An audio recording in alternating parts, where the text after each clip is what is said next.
The foundation of human understanding teaches an observation exercise, often called meditation, which permits you to become objective toward your problems and allows your heartaches, bad habits, fears, and anxieties to be completely eliminated from your life without effort on your part.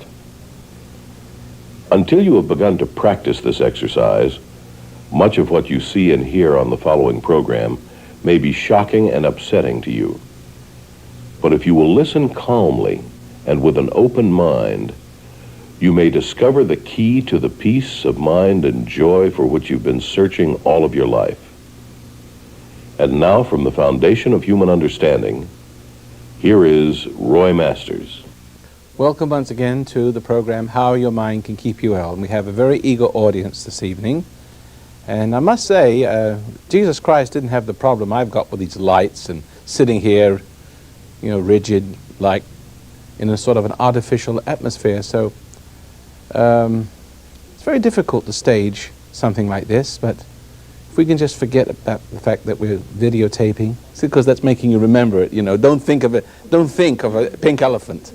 If we can just forget about that now and just loosen up and ask me questions as they rise to the surface, as you start to flash on some questions that I will trigger in your mind as I speak to you, I'll be very happy to interrupt my trend of thought and talk to you. Now, I have discovered, as a famous man did 2,000 years ago, and they sort of did him in because of it, because his answers were too simple. It means that any person could understand him and solve any problem they had. And he called that salvation. You're saved from the impossible task of trying to save yourself and solving problems and creating bigger ones, to challenge you to solve bigger ones. You see, the world, all over the world, people are struggling, dying, suffering. Sickness, disease, family problems, alcoholism, drug addiction, wife beating. It's all because they haven't discovered this universal principle. Freud, thought that he discovered a universal principle, and he came pretty close to it, but not close enough.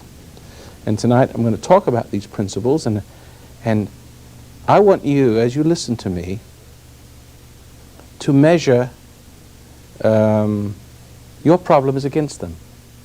See, instead of digging and probing, I'm saying that you have a problem because you do not understand this universal principle. And there is not a single problem in your family, your home life and your business life and your mental life, your sex life, whatever life that is, in politics, the microcosm of the home, the macrocosm of the world around us that doesn't somehow relate to the loss of this vital guiding principle. See, and there's no place on earth you can go, no church, no psychiatrist, no psychologist you can go to really understand this. And you can't find it in the intellectuals, because that does not exist in the intellectual realm. When I explain it to you, it'll be very hard for you to remember it. And as a matter of fact, if you try to remember it, this sounds like double talk. If you try to remember it, it won't work for you. So please, all I want you to do this evening and the consequent evenings, if you're listening to me, is to let it go through one ear and come out the other. And whatever sort of is awakened, and see how I said that? You've been taught to study and to grasp the facts, and you'd feel kind of less than perfect if you didn't remember everything teacher said. Now, if you do that, you'll never come to understand this universal principle. So we're getting close to it again. I don't want you to study. I don't want you to absorb. I don't want you to learn from me, because you will grow from my direction. What I want you to do is to grow from your own inner ground of being. And everything I say to you has something to do with awakening you to this inner relationship. Because you have lost this inner relationship, for reasons which we will discuss in a minute, we might call it the Satan principle, because there is another universal principle, an evil if you like, that is always seeking to take you away from this higher universal principle. There's the dark side of the force, And then there's this bright side of the force. And the bright side of the force will guide and animate and to direct, give you life in energy and love and wisdom and understanding and health and happiness and success beyond your wildest dreams. You've heard it all before, but there's something jealous of that, something that would keep you from that. And as a matter of fact, you're born, the moment you were born, the forces operating through your parents, the culture you live in, no matter what culture, America, Africa, it doesn't matter where you come from. They operate through people. They're invisible. You can't taste them, touch them, or smell them. The negative that I'm saying, you can't, it has no form to it. It's formless, but it takes form in people. And it operates through people. Now Freud said, and he was pretty close to home, when he theorized his seduction principle theory, that somehow, of course his whole theory is based on sex, and it's also pretty accurate, that the whole of one's life is what's wrong with one's life and what goes wrong with one's life continuously, which goes on from tragedy to tragedy, from psychosis to neurosis to failure and to suffering and tragedy and an early death. He says the whole tragedy of man's life originates in the seduction theory, meaning that the sexuality of a person is awakened before it ought to be. Normally our sexuality is awakened at puberty. And if it was awakened at 15 or 16, as it was with me, so I didn't have that much problem with it, see? But when it's awakened at 1, or 4 or 5, maybe earlier than 1, who knows, then this poses a terrible problem. The seduction theory means that something, and I'm taking it further than he did, something was displaced in you. Something went wrong. Something was passed from mother, from mother to daughter, from mother to son, from generation to generation. Something is operating, some dark principle operating. He himself analyzed himself, first time it was ever done, a doctor and patient, doctor being his own patient, and found, strangely enough, I mentioned it on my program this morning on KIEV in Los Angeles, that he had incestuous, strong feelings of love towards his mother and hatred towards his father. Now, he never knew this. Here's an educated man who had blocked from his own perceptions this vital information, and this became a driving force in his own life, obviously, which troubled him greatly. You couldn't have those feelings, love towards mother and resentment towards father, and not be troubled by that. Now, a young lady who works at my office discovered something this afternoon. I'm going to share it with you, if I can remember the exact words. She says, she has this resentment towards her mother, and this resentment towards her mother, but also a resentment towards her father. She says, but this resentment towards her mother set up in her a crying need for her mother, because if you're corrupted by resentment, is a corrupting influence. Anybody intimidates you. There's two forms of seduction. One is through cruelty, and one's through pseudo-kindness. You're building your ego up, Hello, dearie, you're wonderful, you look so sweet, building that ego up. But you see, she was influenced by her mother, by the spirit of her mother. And she cried out.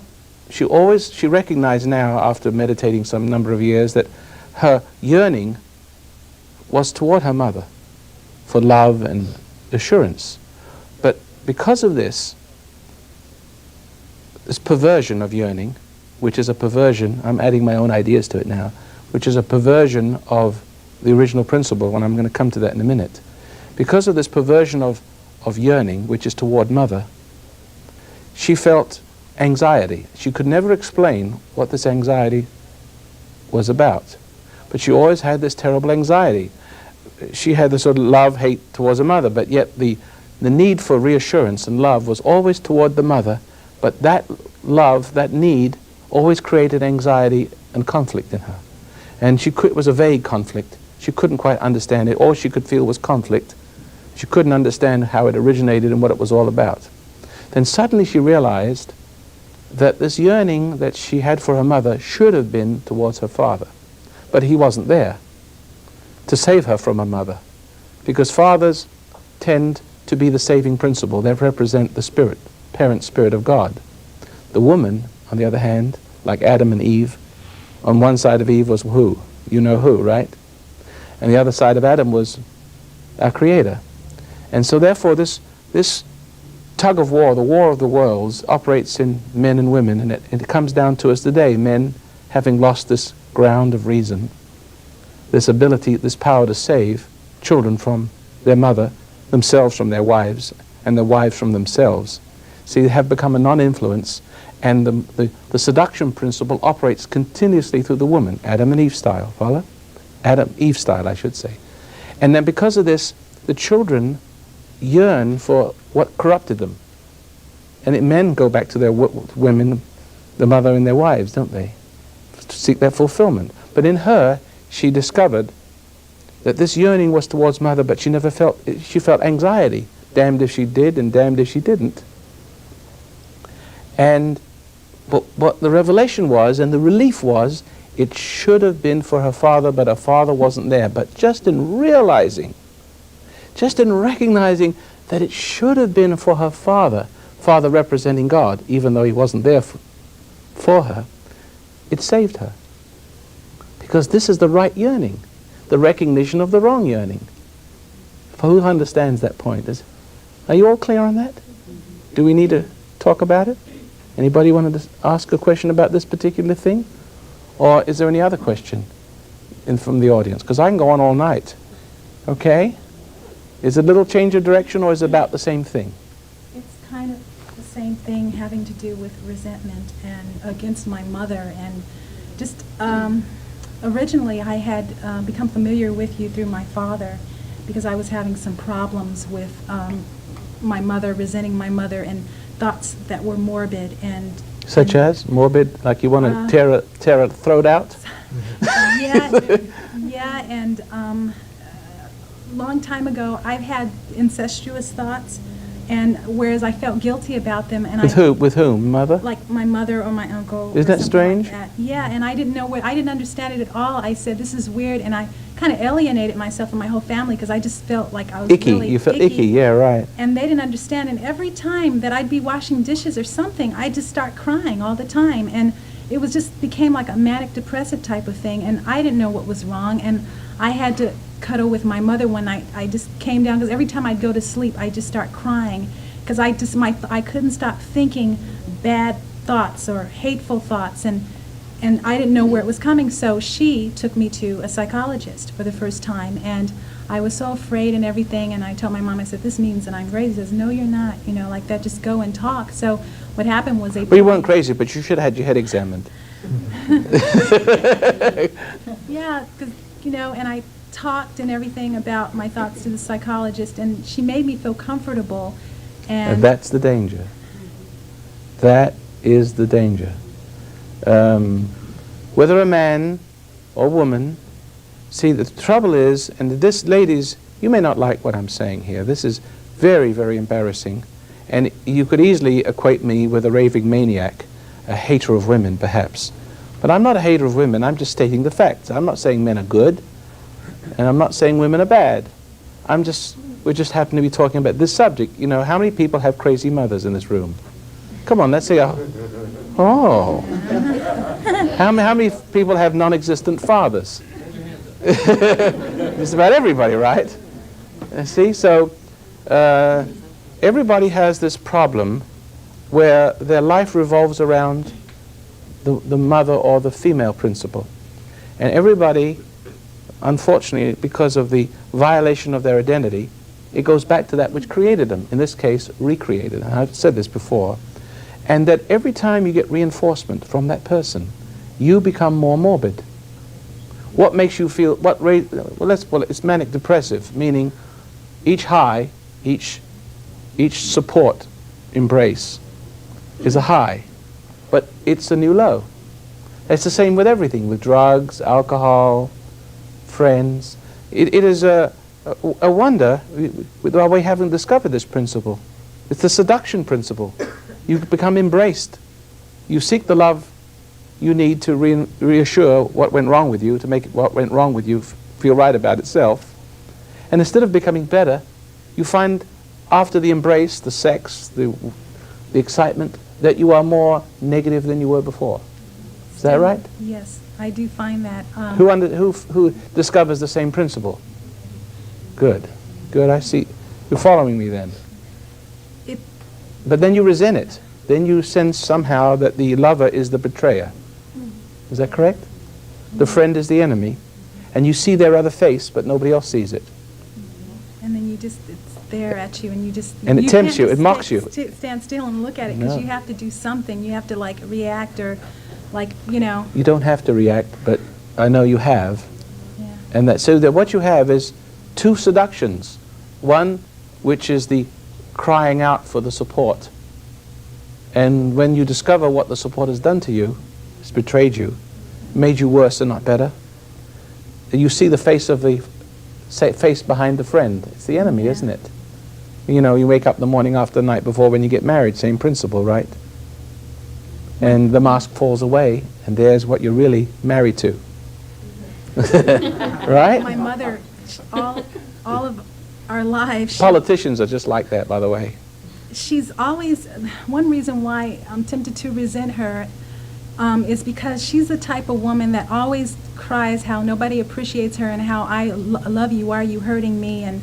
Yes, but she thinks, she sees, poor creature, she's also very deceived. She thinks that what you do, you're part of her problem and she's part of your problem. So she has inadvertently corrupted you to cry out to her and to draw some kind of perverse love from the depths of her being. Do you see what I'm saying? In other words, love, well, the devil loves its own. I mean, not all love is good, is it? I mean, the Germans loved Hitler. The Nazis loved him anyway. I mean, thieves and robbers love thieves and robbers. What profit they? But to love one another as I have loved you. Jesus was saying that there are two types of loves. And the love of the world creates an enmity between you and your Creator, see? It is supportive of what's gone wrong with you. And so therefore, what's gone wrong with you, men, always go back to women. When you find yourself being married to a man that's just like your mother. If you ever get married, there's a mother in there. You can't you can't get close to you can't get away from the seduction principle. And the center of the seduction principle is the female. Who understands that when you're attracted to a man, you're really not attracted to a man, but you're attracted to a woman? How many ladies understand that? It's happened to you in your life, hasn't it? I really fear, that's one of my fears as far as getting involved with men, just men because they're not men. They're not men. Because if they're men, they're just like your father. But if they're just like your father, there's a woman in him. Just like your mother. His mother is in him, in other words. That's what makes him not like a man. See? So you're not attracted to the man, you're attracted to the woman. Because you see, see? So you either become your mother or you're married to her. You don't have any choice. You know, the devil or the deep blue sea. So that's the seduction principle. And now, mystically and esoterically, what Christ came to earth to do, in my humble opinion, it's not very humble, I'll tell you that much. I'm absolutely sure of it, you see. I'm just being modest. Was to save us from the seduction principle. Now, Freud, if I may mention again, and I'm just picking up from my program on radio, also spoke about transference. We transfer, you know, men transfer their relationship from their mother to their wives and so on, wives to women to the fathers they was seduced by. Because men seduce women just by failing them. So you say when a man fails a woman, that gives rise to a temptation to hate him. So now she's addicted. Now she's seduced by hate. Men are seduced also by hate and love. But Freud spoke about the transference, and even transference to the therapist. And the therapist then is supposed to take over the process of guiding the person to health, whereas the transference from the seducer, the mother in this particular case, from one seducer to another can only lead you down the garden path, because you're naturally attracted to all the seducers in your life, seeking reinforcement or seeking love from all the wrong people in all the wrong places. Haven't you noticed you always attract the wrong people when you're seeking for love? Because that's the perverted part of you that does the seeking, you see. So, but how could Freud or anybody else, without understanding, without being God's chosen, without being saved or pure, or without being free from original sin, there it is, you see, from original seduction, passed through every mother, through every failing father that ever lived, how could he save? He couldn't, because he himself would be a victim of the same woman. Is that right? I mean, he was a cocaine addict himself. He's impatient. He was a tyrant in his own home. He was an intellectual, which only takes away all credibility of being a human. Intellectuals are not quite like people with understanding. They represent the dark side, while the people without the intellectual degrees, but are still intelligent, are informed from within and above, and the other people are informed from without and below. They accumulate knowledge, and they are prideful people. All the intellectuals, pure intellectuals, are from the dark side of the force. And of course the intellectuals have ruined the world. They've always misled us. We always look up to those people as if they had something we didn't. And they lead us like with a stick and a carrot away from understanding, thinking knowledge is power, and that they have something that we don't have. But we've been seduced from the true power to want the substitute power. It's artificial knowledge. Intellect, academic knowledge is artificial knowledge. It makes artificial people, and it represents the dark side of the force, not the right side. Who follows that? So the thing is that, why can I help you? Because I'm saved. I really am. I'm not running with this, Jesus saved me. I'm not saying all that. I said, I found. Do you like Jesus? You saved by his blood? You do it better than me, Bill. Do it better. See, they're all little wind-up toys. They know what the hell they're talking about. See? And if you're going to transfer, you've got to transfer to something that's pure, because by association you become purified. You leave your sin behind. There's a mystique to that. But most of us are attracted to the feminine mystique.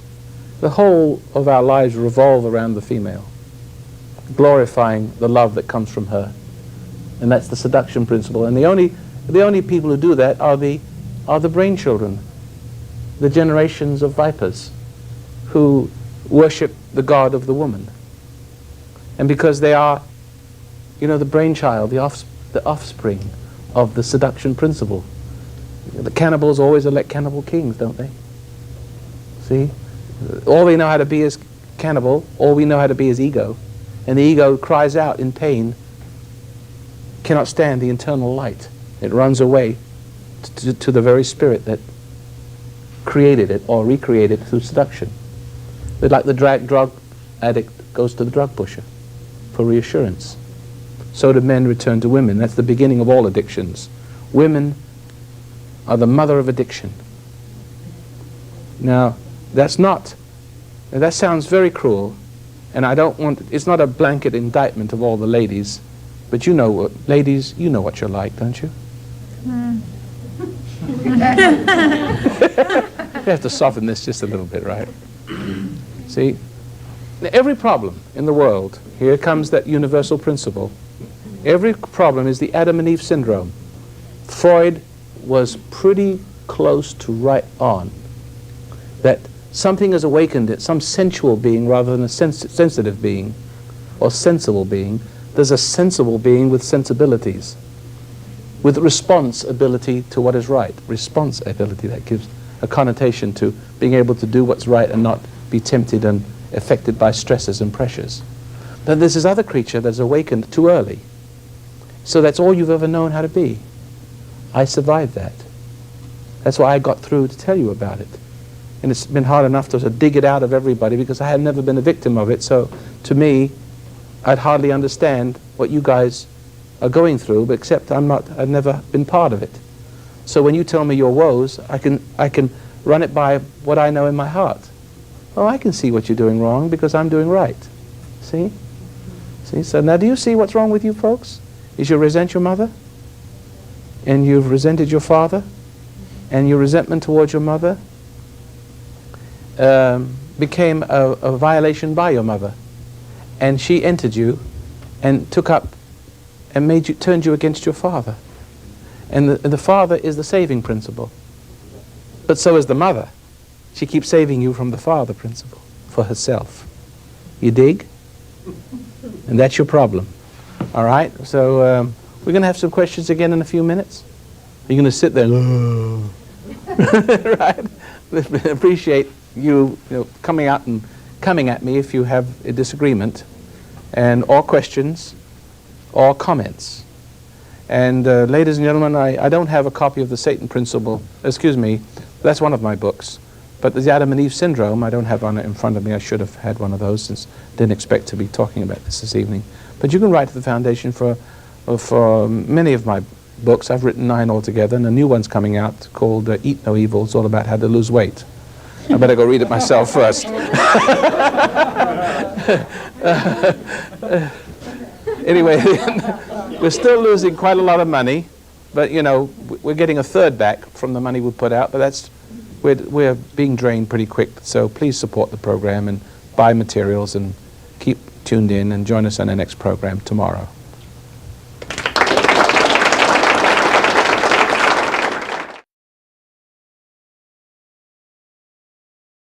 The foundation of human understanding teaches an observation exercise, often called meditation, which permits you to become objective toward your problems and allows your heartaches, bad habits, fears, and anxieties to be completely eliminated from your life without effort on your part.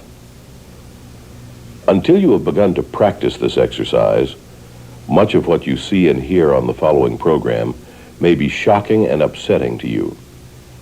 But if you will listen calmly and with an open mind, you may discover the key to the peace of mind and joy for which you've been searching all of your life. And now, from the foundation of human understanding, here is Roy Masters.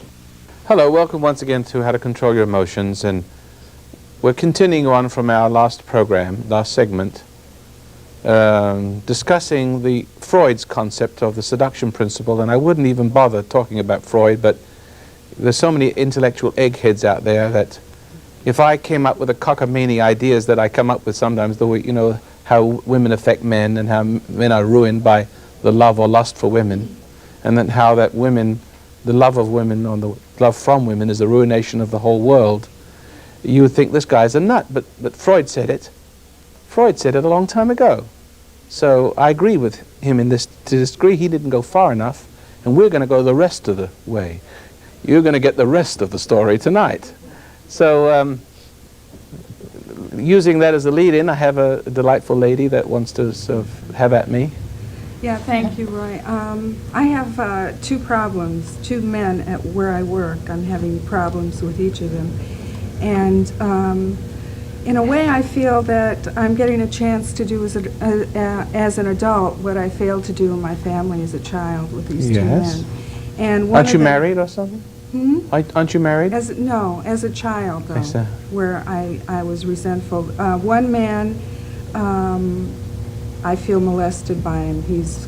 By the way he looks at you. Oh, he wanted to kiss me and hold my hand and well, it's very understandable. Make a tape. Oh, make a tape, which I wouldn't listen to. Yeah. And, he got really mad that I wouldn't listen to it. And he tore it up and threw it in the garbage. The whole thing. Anyway, But can't you just say get lost? Yeah. What's the matter with you? Why don't you say get lost? Back off. Yeah, I told him to back off. And so what's the problem? Fine, so now everything's fine, and so I'm like a little happy, child. So what's the again at problem? work. You've solved the problem, and It's like, now What, are that you I bragging finally- or something? No, but it's like I can't, today I finally felt I overcame him. Yeah. And then it was like he was so upset by it, he like was there. I felt like devoured by him. I feel pain in my chest from him when like he stares at me. I feel like he's trying to take something. Well, this is from me. this is probably some throwback to the way you were treated as a kid. Someone set you up for this. You care to reflect on that for a moment? I mean, what do you mean? if you have a problem with dealing with this kind of man, Yeah. either that's a very new experience for you and you're very naive and you never had the training, so this is the first time you've entered that arena. But Yeah. I doubt that very much. I think you've been set up for this kind of man when you're... Well, I'm a compulsive overeater, and I lost 110 pounds. Yeah, but you're running all over the place. Yeah. You better sit down because you're not tracking with me. You're going to ruin my whole evening. I'm sorry. Okay. See, I can't. See, when the person starts to lead me all over the garden path and doesn't, it's like you avoid my question. No, but you're saying that I'm naive, and I'm saying. I know I'm not that- saying that. I'm saying that we're not getting anywhere with this line of questioning. So, All right, shut up thanks. and listen. You understand? I can track with some people. Just bring things out of me, and some people they just have a way of sort of spoiling everything just by asking questions.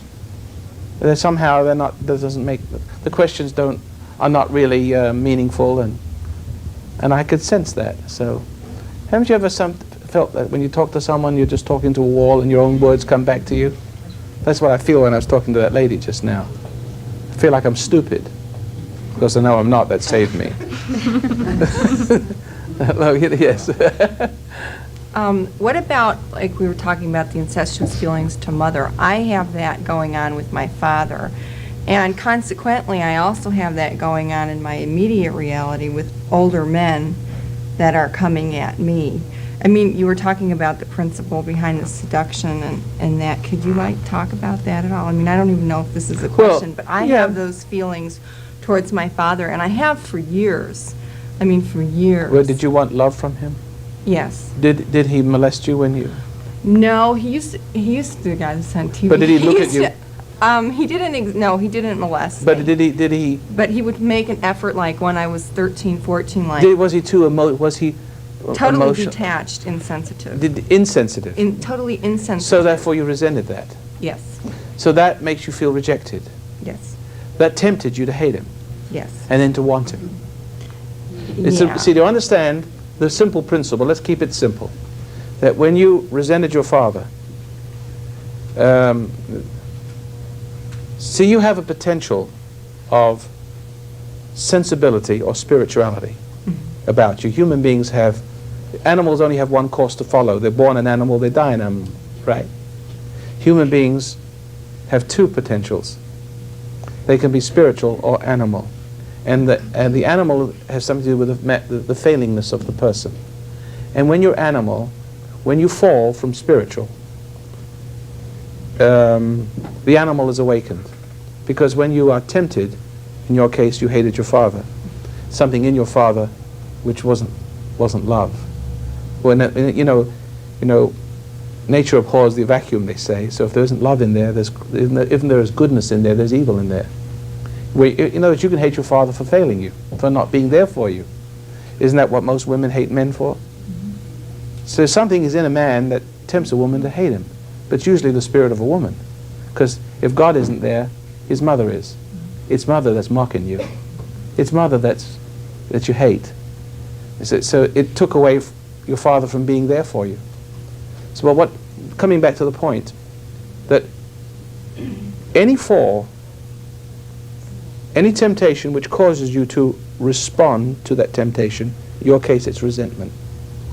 Okay? Resentment is a basic sin, a cardinal sin of pride. Any man who says he loves God and hates his brother, says one of the characters in the Bible, is a liar. See, resentment is a terrible sin.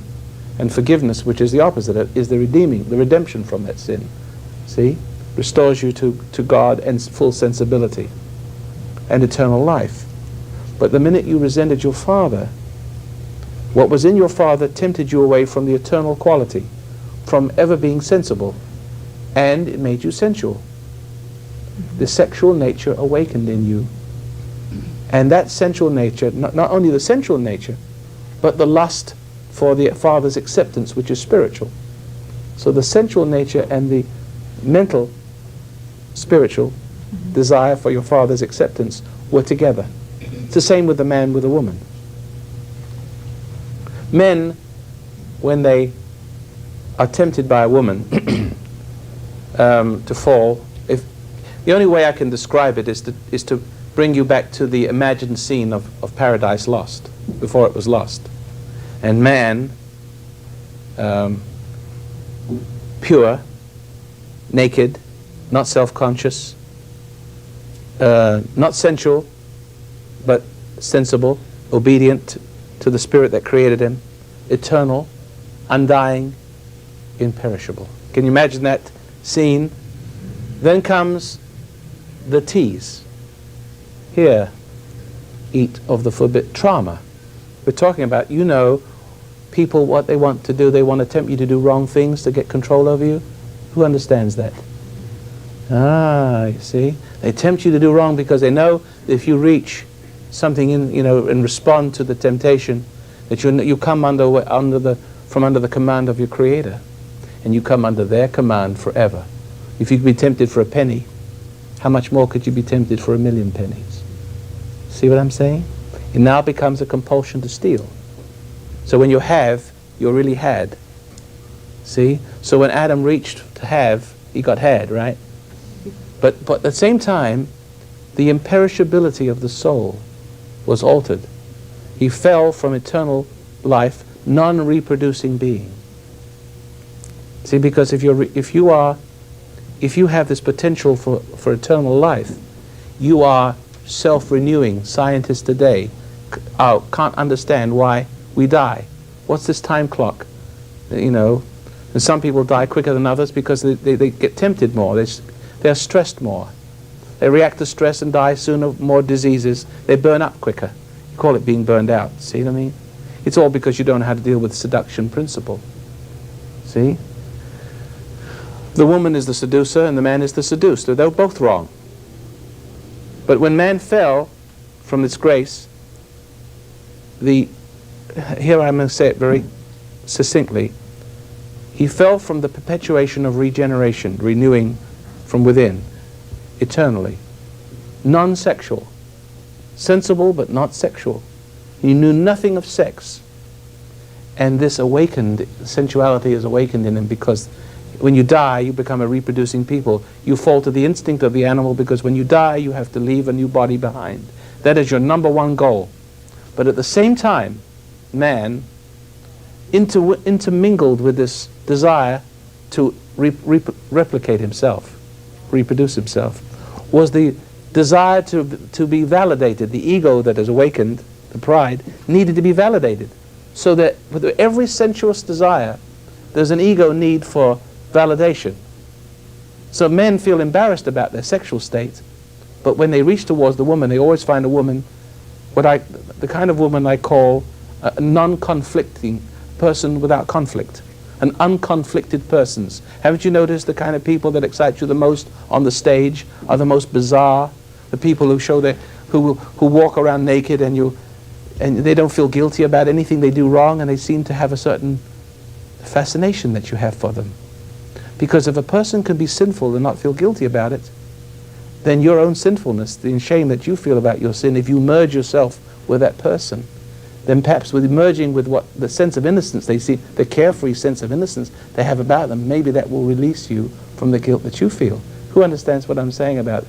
So that every time you immerse yourself in an unconflicted person, a shameless person, you lose your shame. Because being shameless is like being innocent. See? Until we become all shameless, more and more shameless. See? Finding more and more bizarre people lower than ourselves to take that shame away. But that's the relationship between man and woman. Woman takes a man's shame away by having intercourse with him. She lies with him as she lies to him. And he doesn't realize how each time she loves him, she accepts his sexuality, she's also accepting his ego. She's also, in other words, helping him to betray, not to face where he's fallen from, so he can never repent. Who understands me? Good, okay. It's a long story, so that's the reason why you see you have the sensuous nature awakened, and you look at the sensuous because you hate your father. You awaken the sensuous nature. And you think that could And you want the approval of your father. And every time you can't get it, you love in order to get it, and you find a man that rejects you. And when you find a man who rejects you, you find a man just like your father. You find a man, and you love a man just like your father, because deep down inside your real desire is to hate him. You love, have sex with him, in order to weaken him. You find a man with the qualities of your father, and when you love those qualities, you reinforce them. And when you reinforce them, the part of you that is in your husband that was in your father comes out, and that your hate is renewed. The pride of hate. See?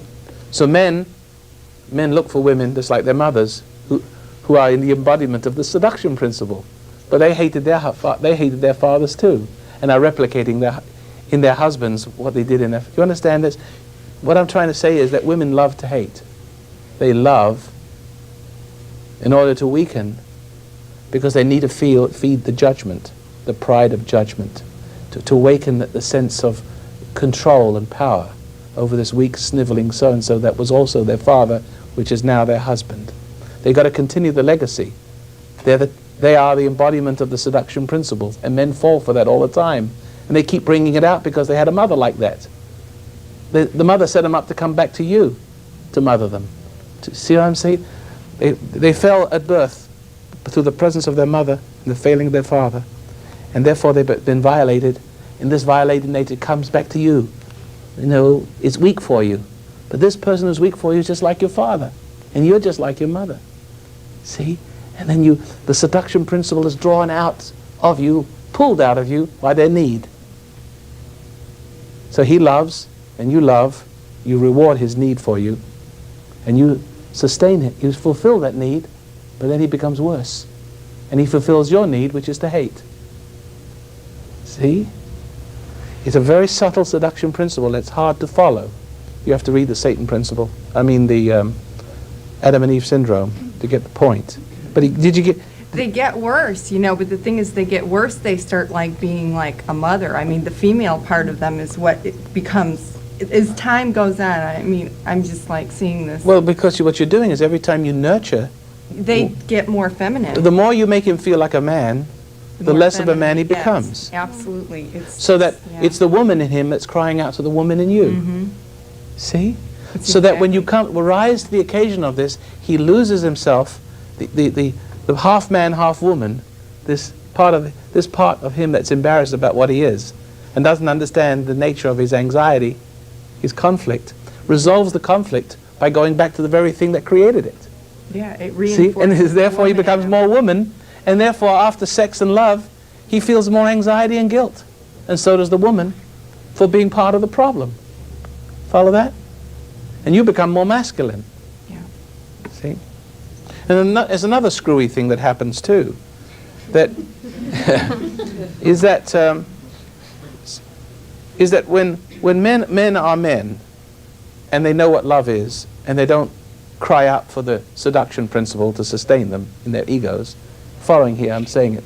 When they don't cry out and pull that out of a woman, and they found love, then they can give love to the woman, and they can correct woman and take her away from the seduction principle, which is her spirit, which is taking them both down the tubes. But men have full of love, and then there's a modifying influence so that boys remain boys and girls remain girls, and in the light.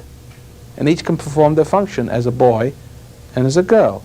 And boy meets girl, and there's real love, because nothing's corrupted.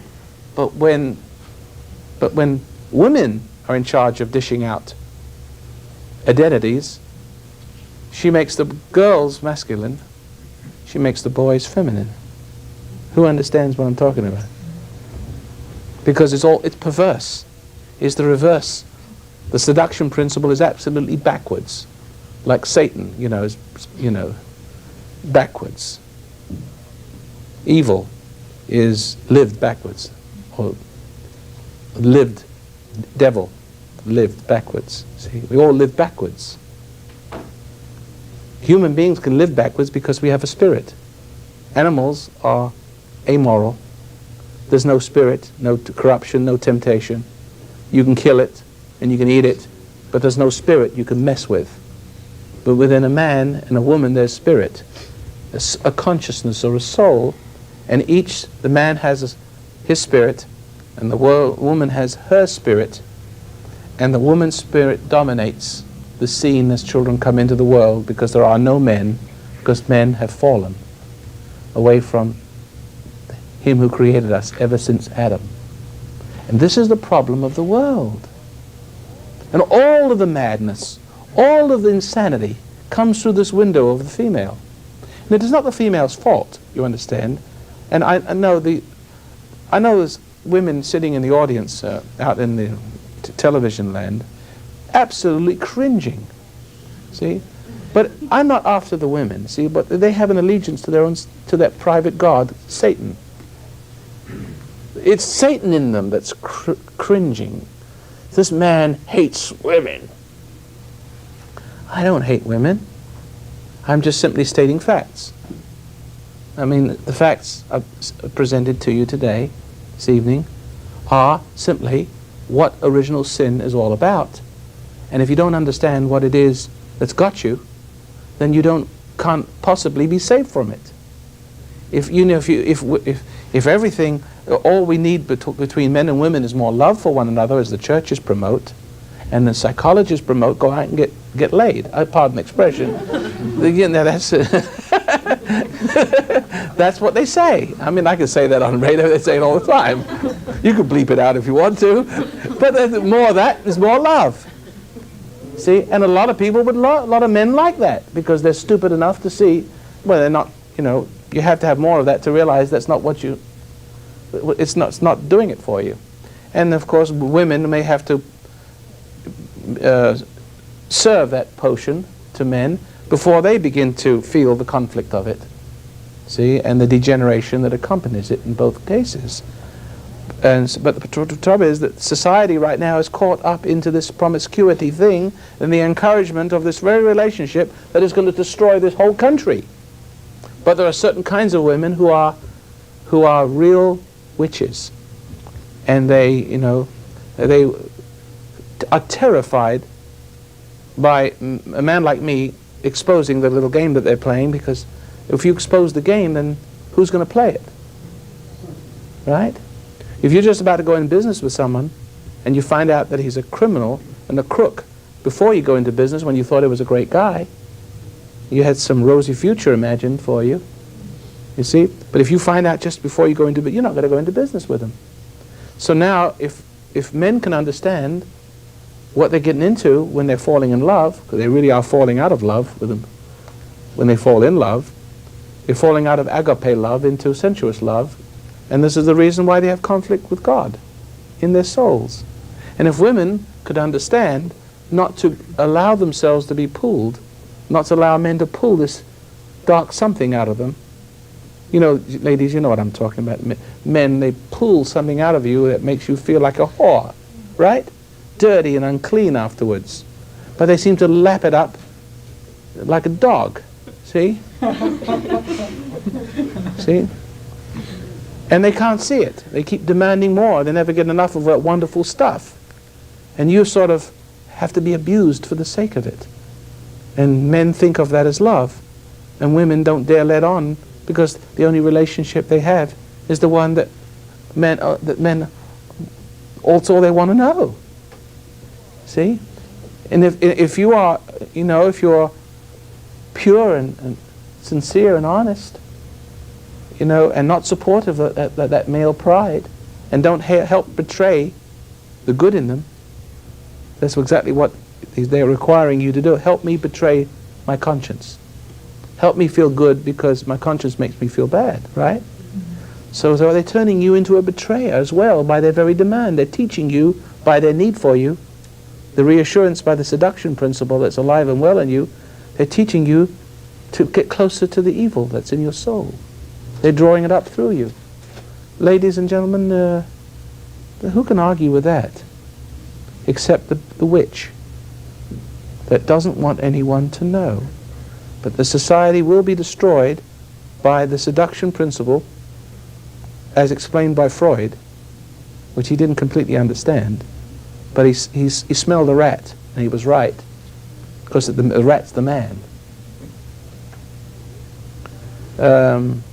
The society will be destroyed, as all societies are destroyed sensually and sexually. Rome, you just look at all the fallen empires, right? Do I have to tell you? It's all for the loss of spiritual energy, because the sexual energy goes down the toilet. Right? All the energy goes to that. Seeking reinforcement. Meanwhile, you become, sex addicts, dope addicts, food addicts, drug addicts. One thing is, if sex isn't enough, you have to have wine, whiskey, dope, music. They're all doing the same thing, all taking something out of you while pretending to give you something, killing you in the guise of pretending to give you life. So you all seem to be so transfixed here. Any questions? We don't have a very yeah. Go ahead. We don't have a very responsive audience this evening. Am I too complicated or something? Or is it just that you're hitting it right on the head and it's numbing your brain, isn't it? It's a little. Go ahead. My question has to do with when I was a teenager, I hated my mother and father, but I don't remember having any kind of sexual feeling to either one of them. But the sexual feeling is awakened. Now, you may not see, the incestuous feeling is as a result of intense hatred. What happens is that the mother is the dominant seductive principle. So when let's say, forget about you for a minute, let's take a man with his mother. The very presence of a unreasonable, willful, seductive mother, because that's the kind of woman your father wanted. See, because he needed that for his ego support. So she is dominant, because the man has fallen to that. He is not dominant. You now, in the very presence of this seductive principle in the woman, are thus affected by it. And so therefore, sensuality is awakened early. But with a man, his sexuality is not usually directed towards his mother, although it's the mother and the wife that he seeks out. Because the reason is because it's suppressed by the fact that his mother's dominant. And he has to wait until he reaches puberty and beyond to find a woman like his mother who is now supportive. The minute he gets a woman supporting him, out pops his sexual impulses. They're repressed, actually. The sexual impulses are really repressed. Who understands what I'm saying? See? And then the whole geschmear starts all over again. She reinforces, he falls, he becomes a sexual slave, and then she becomes dominant again, they have children, and there you go again. So it's just one generation after another, all making. It really is the Adam and Eve syndrome. It's just the same story, just different bodies, same drama, just operating, and millions of people killed from it, billions dying from it, and no one has the brains to see it because they're all men. They don't want to see it. Women are crying out, "Save me, help!" But they can't explain it to the men. The game that they play is secret amongst themselves, right, ladies? All right. All right, well, thank you. I don't suppose I'll get many calls tonight. But anyway, try again tomorrow. And please support the program if you don't hate me too much. Thanks for listening, and join us again in the next broadcast.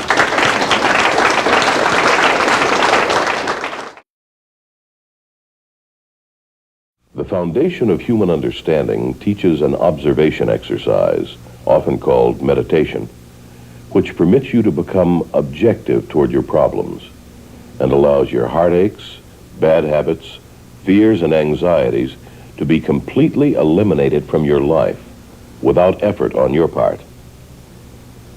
Until you have begun to practice this exercise, Much of what you see and hear on the following program may be shocking and upsetting to you. But if you will listen calmly and with an open mind, you may discover the key to the peace of mind and joy for which you've been searching all of your life. And now, from the foundation of human understanding, here is Roy Masters. Welcome once again to the program, How to Control Your Emotions, and fasten your seatbelts, because by the time you finish watching this program, you'll have to probably grab pencil and paper and write it, because you'll probably be out of control before much longer. It's not my purpose to throw you out of control. No one should be able to do it, really. But I'm sorry to say that most of us are out of control, and in this program we simply talk about those principles or principalities that produce those reactions. I don't intend to throw you out of control, but let me put it this way. I have learned something. The art is not perfected yet, but it's coming to perfection with practice, like the matador with the bull. That when you don't respond emotionally and angrily to intimidation, you heard that book called Winning Through Intimidation? That is the opposite of what I'm teaching. But if you don't respond to intimidation, a very strange thing happens to the intimidator. He feels like he's got egg on his face, feels thoroughly embarrassed, and feels penetrated, and may even blame you, and hate you for pushing your ideas on him, when all you did was not respond. I've had people write to the station trying to get me off. I said, well, why are you writing to the station trying to get... All you have to do is flip the dial. But they can't flip the dial because they're so locked into hating me. And they can't turn off unless they write to the station to get me off the air.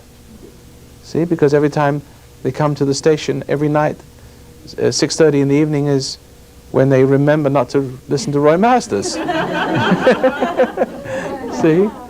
So, but you can have absolute power. Do you want power over people? Who's that fellow who winning friends and influencing people? What's his name? Yeah, Dale Carnegie. I got you involved, getting you involved now. Dale Carnegie. I was listening to him, one of his advertisements on one of the radio stations, saying, you have to come to our course so that you can put your ideas into people and make them do what you want. I don't think that's the right term that he used, but you can motivate people and make them accept your ideas. Now there's something that's not quite the way he said it. He said it even harsher than that. Now most of us don't think anything wrong with that. Influence people, motivate them, and make them accept your ideas. I don't see anything wrong with that. I see something terribly wrong with it. Don't you now? But he's popular. Now I come along and I'm trying to teach you not to win friends and influence people, and not to be that kind of motivator. Because if you're that kind of motivator, it's not only bad for the people who are motivated. Don't you think it's wrong for someone to put their ideas into you? Doesn't that make them a totalitarian person? That's what's wrong with the world. Everyone is finding ways to impose their will on everyone and their ideas. See, and of course we who are powerful or hungry for power want to be taught that system. But don't you see that's a sin? There's another way of becoming successful and winning friends and influencing people. It's by not being influenced by those types of people. Yes, he's holding up a question sign, and he wants me to invite the audience to get involved. Because I can talk all night. So something must be coming in a minute, right? But let me tell you how it works for me, shall I? And then you can maybe... I don't see any movement yet, because I know you're kind of interested in what I'm about to say. It's not a complete idea yet. This is what happens. If you try to impose your idea upon me, or you try to impose your will upon me, and you want to manipulate me to do something, and I don't respond to that, it's like you telling me a joke. I don't respond. You feel silly. You begin to be aware that you've done something wrong. And when you've done something wrong, you feel guilty. When you feel guilty, you fight like mad to make up to me. And then you end up doing what I want you to do. But the difference is, I haven't tried to make you do anything, because the spirit in me is very resilient. You cannot make me do or think or persuade me to anything. You can't seduce me, you can't intimidate me. I simply don't respond. And the reason why I don't respond, I found a greater will on earth as it is in heaven. And what is in me is greater than what is in thee. So when what is greater in me meets what is not so great in you, trying to be great, it comes into a brick wall, like hitting a slab of concrete. And it takes on the impression. It takes on the impression of that concrete it hits. In other words, I have some nature in me, and it recognizes the authority of that, the power of it. It makes such an imprint. They end up being my servant. But look, isn't it better for the people, the kingdom of hell, to be servant to the kingdom of heaven? And that end up doing the good they don't really want to do, rather than me doing the bad I don't want to do. Didn't Paul say something about, you know, he was sort of reflecting on his past when he said, and I'm not quoting him perfectly, so forgive me, the things that I did not want to do, those things I did. The things I wanted to do, those things I could not do. Therefore, he concluded, it wasn't him that did these things he didn't want to do, but sin that has made a home in him. Now, there's a war of the worlds going on, see? And in order for you to win, there are certain rules that you have to observe, that if you observe them, you will succeed without becoming like the animals, taking on the same techniques and becoming the same kind of person. Because if you start to outwit, out-manipulate, out-intimidate, out-seduce, pretend to be a friend, you know what I mean? And then shove it to them, right? If you try to be like that, then you become like the very thing you hate. You'll hate yourself. You won't be happy with the success that you've got. Because instead of becoming a better person, you've become a better animal. You become the very dominant, dictatorial, tyrant, manipulator that you hate. And see, so either in this world you only have a choice, is to become a victim, a slave, the manipulated, or the manipulator. But is that the only choice you have? Not unless there's another choice. If you transcend your emotional relationship. See, that's the point I was making. If you react, you demonstrate you haven't found the ground of high reason. You haven't found what is greater in thee than is thee. It's your reaction that gives you two wrong choices. To give you the choice between the manipulated or the manipulator. Now both of them are wrong. The tempter and the tempted are shackled together, like a person in jail. The jailer is equally in jail with the jailed. They're shackled together, aren't they? I'm glad, you know, it's always just a few people who put life in the show. When are you people going to wake up and join in? Okay? Let me shake you and rattle you a little bit. All right, now, but you're so bright, I like to talk to you anyway. These numbskulls over here, let them sit and listen. I'm going to mention my mommy again. Okay, your mom again. It plays a major role in my life. It always comes back to the man-woman, woman-man relationship. It's interesting because you talked about imposing will and, Right. and all that kind of thing. And my mother, she only cares about us. I've been told that by my grandmother and her, that she's only concerned about my welfare. We're not rich, so you must get security by working with some municipal establishment like the government or the city. Now, I mean, it's always like, I was rather... All the nerds work for the establishment. Yeah, I feel that they're All kind the of less, failures. you know. If you work for you work for the government, and you have any brightness in, they'll kill you. You go in there and seek service from those people. Listen, if you ever go to church, and you understand what the preacher's saying, they'll excommunicate you. See? My mother, it's like when I was young, I was such a cripple, emotional cripple. I could never make one decision on my own. And it's like she always depended on that need in me. And then when I kind of... Well, what in her is dependent on the need in you? Maybe because I asked for No, it? it's power. The power? That was because bullies or tyrants need slaves and subjects, Yeah. right? So in other words, in order to be a tyrant, egos, see, your mother has an ego problem. It's playing God. She tried And to see? get my father in. And in other words, if you can't be, listen, if you can't be a judge unless you have someone to judge, unless you have a criminal. If you don't have a criminal, you can't be a judge. See? You can't be, you can't be a king if you have no subjects. If you stood in a desert all by yourself with a crown, what kind of king are you? Well, you've got to have subjects. So the people are always trying to make you subjects because the ego requires that. It's so hard to talk to people like that. Like I try to confide in her and say, well, Mom, I have this idea. And it's like, it's immediately... Your she'll mother's try to mom is dead from the you neck know. up. And she'll soon be dead from the neck down. But by that time that happens, she probably won't even know it when it overcomes her. You were saying, go ahead. The interesting thing about it is that, like my father, conversely, and I hardly ever see him that much, but when I do see him, rather than try to, mold me and just, mold me into what I'm thinking and what I should do, he'll kind of expand or enlighten me on things that I'm thinking, my idea, and let it be. Isn't that the give me role of a father? You haven't got a bad Yeah. father then, have you?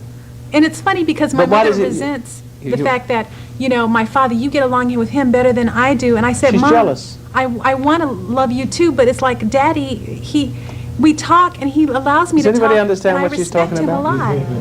See, what it is, that kind of woman, your mother kind, not all women are alike, not all men are, most men are alike, but we're looking for that nice difference, like I hope what you see in me, right? Most women are jealous. The moment a man has a little introspection and starts to realize things for himself and doesn't plug in to a woman for his direction and support, she becomes threatened. She, accuses him of not loving her. See, the truth of the matter is, a man should always love God and seek direction from Him more than a woman. And if a man doesn't love God more than a woman is in control of him. See, and it's the same. We come back to the same in real life. Nobody wants you to love God, because then if you love God, nobody could motivate you. But they want you to become prideful and ambitious. Adam, what was Adam's first sin? Ambition, pridefulness, a state of omnipotence such as God has. See? So therefore, in order for you to be manipulated, they have to pull you out of your tree. So you have to pressure you to fall, seduce you to fall. And women have that in them to be able to do that to you. Now, your father may not be such a victim. See? Now, my wife and I, my wife is just beginning to come around. She's taken her 34 years. And she's just beginning to wake up. Thank goodness my kids are okay. See? But meanwhile, I was like that with my kids, and my wife was having a tremendous frustration because she saw that all the kids were going to Dad. But in the beginning, unconsciously, she was turning them against me. See? Which is the most dangerous thing for a woman to do to the children, because then she's going to put this pride of ambition in the children, like Eve did Adam. And so therefore, the pride of ambition is the sin that separates man from God to be God, which needs reinforcement, constant motivation, become something, be, behind every great man they say there's a woman, but I always wonder what's behind her. See that? See that ambition requires, and that's why the motivators in this world, all the motivators make a lot of money, and they motivate people to be successful and to become something. But you see, you want to understand that you are already something if you could just stop and realize that if you need motivation, it's because you have lost the real motivation. the real life with it, you know, to move and have your being. Yeah. Something's gone wrong that you need pushing and pressure and shoving and challenge. My mother, she always says, like my father, she denies ever telling us kids not to, about my father, how he left. And the only thing she could go up against, her only defense is like, yeah, I was the one here for you all these years and everything like that. And look what I've done. And you can't, you like your father more than me. Why don't you confide in me? Why do you like your father more than her? Because she's pushy. She wants you, she wants to be your God, doesn't she? She wants to be the center of power. And she'll want to cripple you so that you'll need her.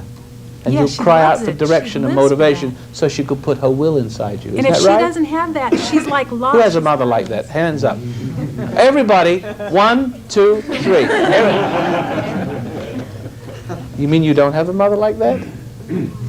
She always says, my father is a laborer, okay? He works on he's not a great lawyer or a politician or anything like that, what society praises. But she says, I don't know why your dad, he's still the way he is. I said, Mom, he's grown up a lot, and I think he's a very strong individual. Of course, you don't, is your father not living with your mother anymore? Right? No, my goodness, no. And he was...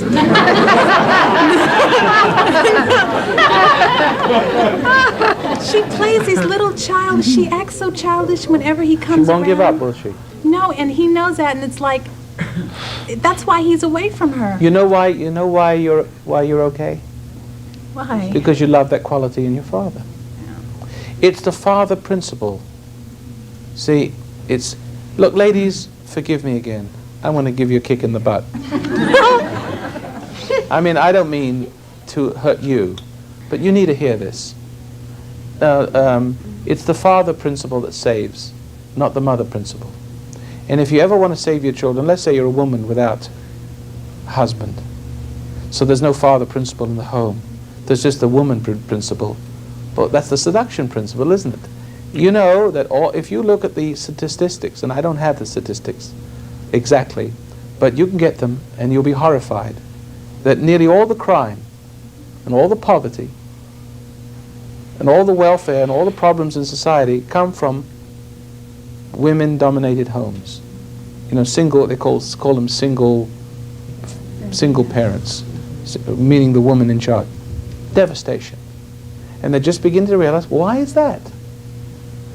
Why is that? Because the judges, not being acquainted with the truth, think of the women as the most intuitive, most capable of bringing up children. Now that may be good for the lioness. You see? You know, the male dial does, you know, pop, pop, pop, does his thing, and he's finished the rest of his life. But the mother transmits the qualities of what it means to be a tiger or lion to the offspring. However, with man, who's not an animal, or not meant to be an animal, but is animal by default. Default of man being the dominating principle in the home. See? Men do try to be the dominating principle in the home. They sometimes rebel against the domination of women. And therefore they respond with machismo, with violence. But they have tried to evolve with the animal the power they lost through grace. See, what we need is a gracious man that a woman doesn't have a hard time looking up to. You do see what I'm saying, don't you? Every good woman needs an even better man. Is that right? See? And your mother didn't want that in your father. She tried to destroy it. My wife tried to destroy that in me. I could see early in our marriage that she was trying to kill me. Ladies, you understand that? She couldn't help herself. She couldn't see this in herself. It's taken her 34 years to even get to first base to understand what was moving through her. And this is what I bought into. This is what I thought was love. Because I married for the wrong reasons too, like a jerk. But still, it was good because I learned. I'm loyal. You see? I didn't run away like your dad. Good thing your dad did run away, otherwise he might not have survived. It's very difficult to survive something like that, especially when you don't have the weaponry, the spiritual armament, the moral armament. I was wondering about something else concerns me. My dad, I love him a lot, and I have a great deal of respect, but there's something else nagging at me, temptation to resent. Now, my brother, I perceive that he resents, and my mother resents because my father walked out. When I was a kid, he used to make promises. He was the type of man who would always want to make promises. He had good intentions, but he would say, are you going to be home this afternoon? I'm going to come by and see you. And then he'd never come. He'd never Yeah, call. well, yeah, those are Nothing. little tidbits. Yeah. Not terribly heavy. Yeah. Not something that I can carry good conversation with. Is anybody... See, while we're talking, there's got to be, amongst you dead people sitting here, at least you laugh, there's got to be something that triggers in you that says, yeah, I had an experience like that. Where is the person that says, I track with that? You see, the magic of this kind of group is, when I'm at Tall Timber Ranch in Oregon, I work with people 6 hours a day for 7 days, usually on my seminars, and slowly but surely I'll loosen everybody up, and it's like a bunch of like dominoes. The minute one person starts to open up, yeah, my father raped me, and pretty soon memories awakened by the person experiencing, re-experiencing, happens to trigger something similar, someone nearby. And that becomes a catharsis. Because these television lights and everything, you're just afraid to let go, and it's making it tough for me. But, you know, my shoulders are broad, and I mean, somebody out there is breaking down, I'm sure. Yes, go ahead. Well, the lady back there, go ahead. You hold yours for a second. Okay. You've been talking about loving a woman needing a man that she can relate to, who is A better man than a herself. better man than herself, and that it's through a man that a woman relates to God. If she hates her father, how can If she has a love good man, God? what happens if he doesn't have a good man, and if she doesn't have one at all? Then what happens? Right.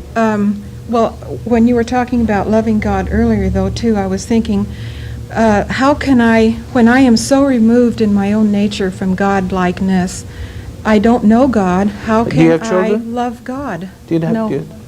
Thank God. Well, you'd like. Well, he's in your life then. Huh? No, I'm just kidding you. I didn't hear you. But you don't really have a problem, though. You see, marriage is a beautiful thing, not like you think it is, but it's a way of overcoming your selfishness. If you weren't married, you wouldn't have a need to overcome your selfishness. You wouldn't even know you had a problem. Because it's only by being married you know you got a problem when you thought you had the solution. See what I'm saying? Marriage is not a solution, but it looks like one, and then you realize you got a problem, and then if you're loyal, you hang in there.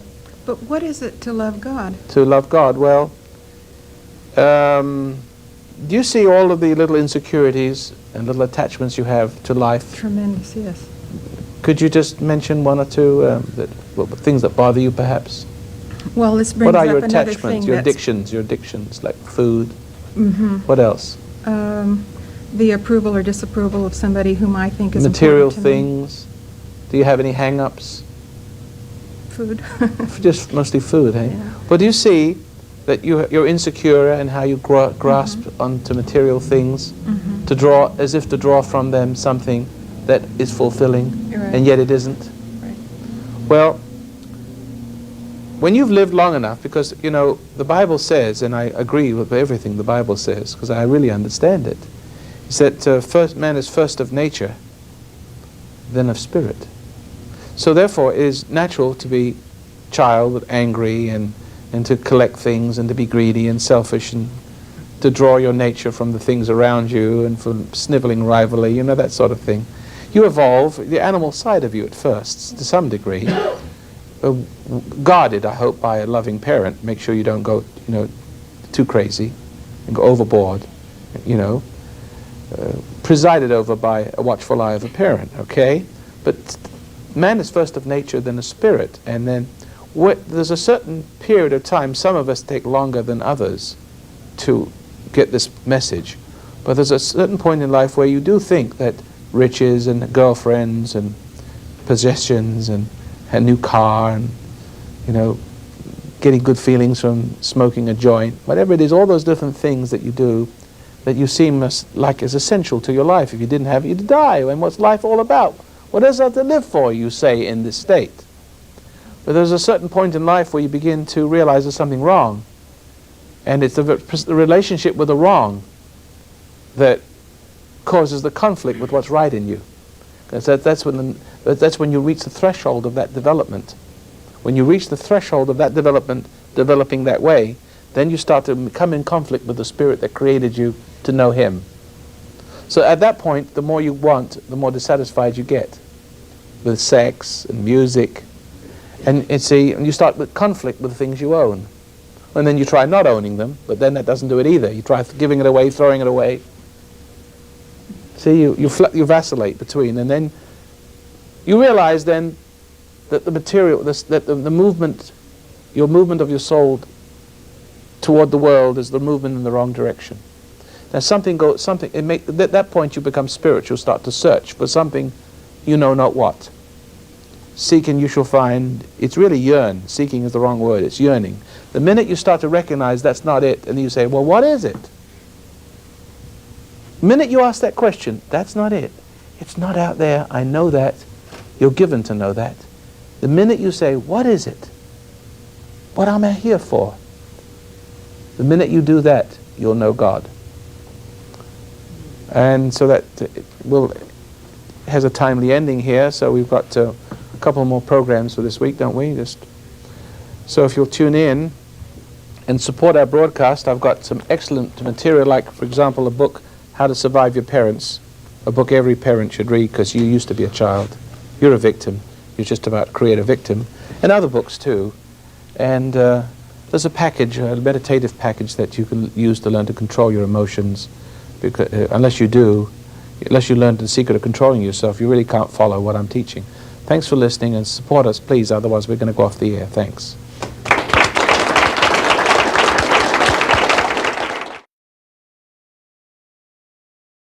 The foundation of human understanding teaches an observation exercise, often called meditation, which permits you to become objective toward your problems and allows your heartaches, bad habits, fears, and anxieties to be completely eliminated from your life without effort on your part. Until you have begun to practice this exercise, much of what you see and hear on the following program may be shocking and upsetting to you. But if you will listen calmly and with an open mind, you may discover the key to the peace of mind and joy for which you've been searching all of your life. And now, from the foundation of human understanding, here is Roy Masters. Hello, welcome once again to the program, How to Control Your Emotions. And we're really covering quite a lot of ground in these broadcasts, these discussion groups. You know, the man-woman relationship, I guess that's the root of all of our problems.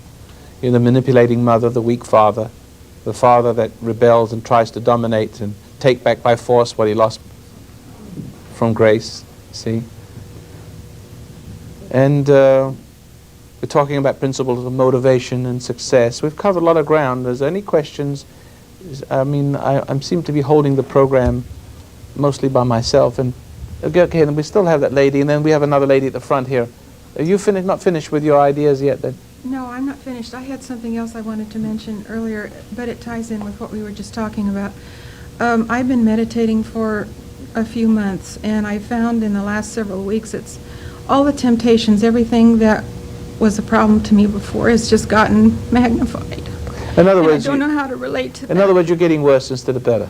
I feel the pull a lot more to the temptation. I feel it more. Yes, you do. And that's good. See? No, that's not so Yes, good. it is good. Yeah. You know why it's good? Because before you were asleep. And you were asleep in your lusts. You're comfortable. And you were comfortable in the very things that were killing you. And you didn't know what was causing the conflict. And you didn't want to know. And the not wanting to know expressed itself in finding comforts in this and that, more and more things. And the more things that comforted you, the worse you became. But then you didn't want to know or didn't understand, and you dealt with the problem by simply comforting yourself with more with this and that. You got fat and sassy, and the conflicts grew. And then latent dissatisfaction started you searching. And when you started searching, you listened to me on the radio, You start to meditate and you start to wake up. And what happened to you, what's happening to you, is that you're starting to be conscious. And it looks like things are getting worse, meaning that your house was on fire and you didn't know. Your house was burning down all around you and you were asleep. And you dealt with that by, well, going to sleep more, like little children. When little children often get burned to death in a fire, it's because they destroyed their common sense. Their parents have destroyed their common sense. And what they do is that they put their head under the blankets, make the fire go away. They make themselves disappear, see? And so that's what you've done. You've made yourself disappear. You've got a security blanket of some kind. And now you're suddenly waking up and seeing that your house is on fire, and it looks like waking up is made, well, you're now in great conflict now. You see what you're doing wrong. And you don't know what to do about it. And there's a great danger of, reaching for your security blanket and putting the problem out by not being conscious anymore. But you can't go back to your old ways, because now the bubble is burst. The reality is shining in you, and it shows you cannot do that anymore. But then you say to yourself, what to do? Frustration. What can I do? I've got all this pain. Yeah. See? And then you get the problem of resenting knowing. So you Yes. feel helpless. Very resentful about knowing it. See, now you're resentful about knowing it, but look. Now, what is this? Could anybody tell me what this resentment about knowing, how your problem help? What does this really symbolize? I feel like it's a threat to my very existence. Ego existence. Yes. It's a truth. It's the threat to your ego existence. Here I am.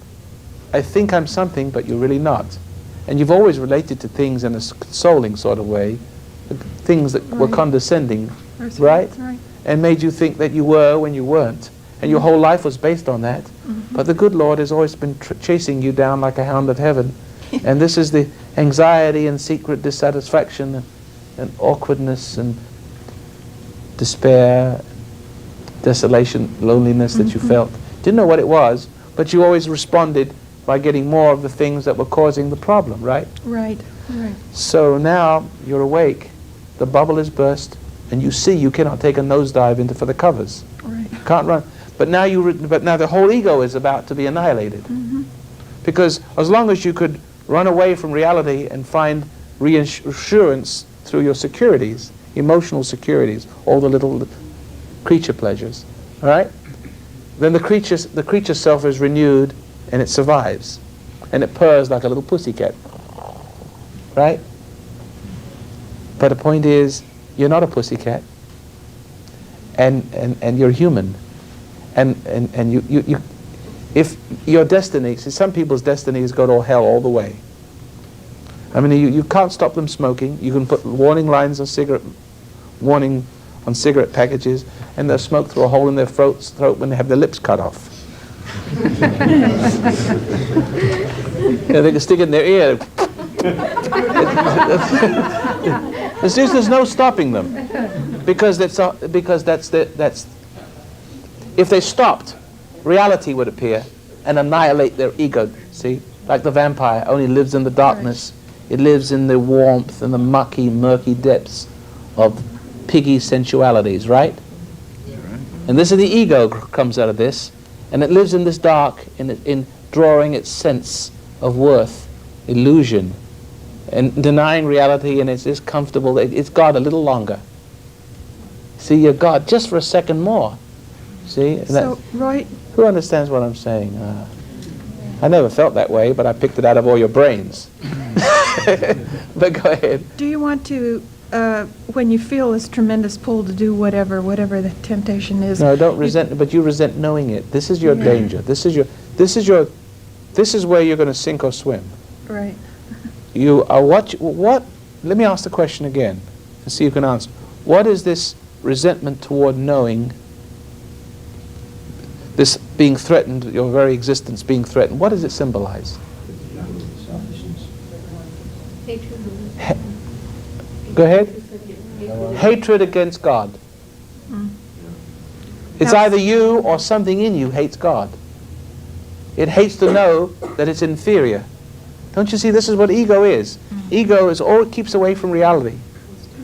See, it wants to be God, and it is only God through the illusions, and illusions through all the things it can feel. Right? It immerses itself in feelings and involves itself with people, places, and people can evoke it. Temptation gets its identity through feelings being awakened. Remember what I said about sin? It awakens the sensuality in which the ego loses itself to find itself. See? It loses itself in one sense, finds itself in another sense. It's like, you know, like Alice in Wonderland. She goes down the rabbit hole and she wakes up in a dream. See, and it seems like reality. And if your reality is what you're looking for, you're king on a throne where you are judging and jury and you're being loved and worshipped and everybody thinks you're great and wonderful and you think you're the center of attention, whatever it is. As long as you like that dream, you don't want to wake up. You don't want to wake up to make you... whatever awakens you is the greater reality. And it makes you realize that you're not really that at all. You're just a shriveled up pile of shaking manure. See? Degenerating manure. See? And that is the truth. And but you know, egotism being what it is, it rushes headlong to its own destruction, thinking it's involved in its own self-recreation. It's called recreation. It's called recreation. See? Yeah. All right. Yes. If I see that I hate God, Well, it may not be you that hates God. then Something is that in at you least that an does. opening to starting to love God? Yes. See, you just got to stand back and say, oops, I resent seeing this. That's silly. Resent seeing? I mean, if your dress was undone and you were showing in the front, wouldn't you like me to tell you? Yeah. Well, if you resented me for telling you because it's a little embarrassing, but it's just a momentary embarrassment, well, thank you. You can do yourself up, right? Or if your flies were open, the same thing.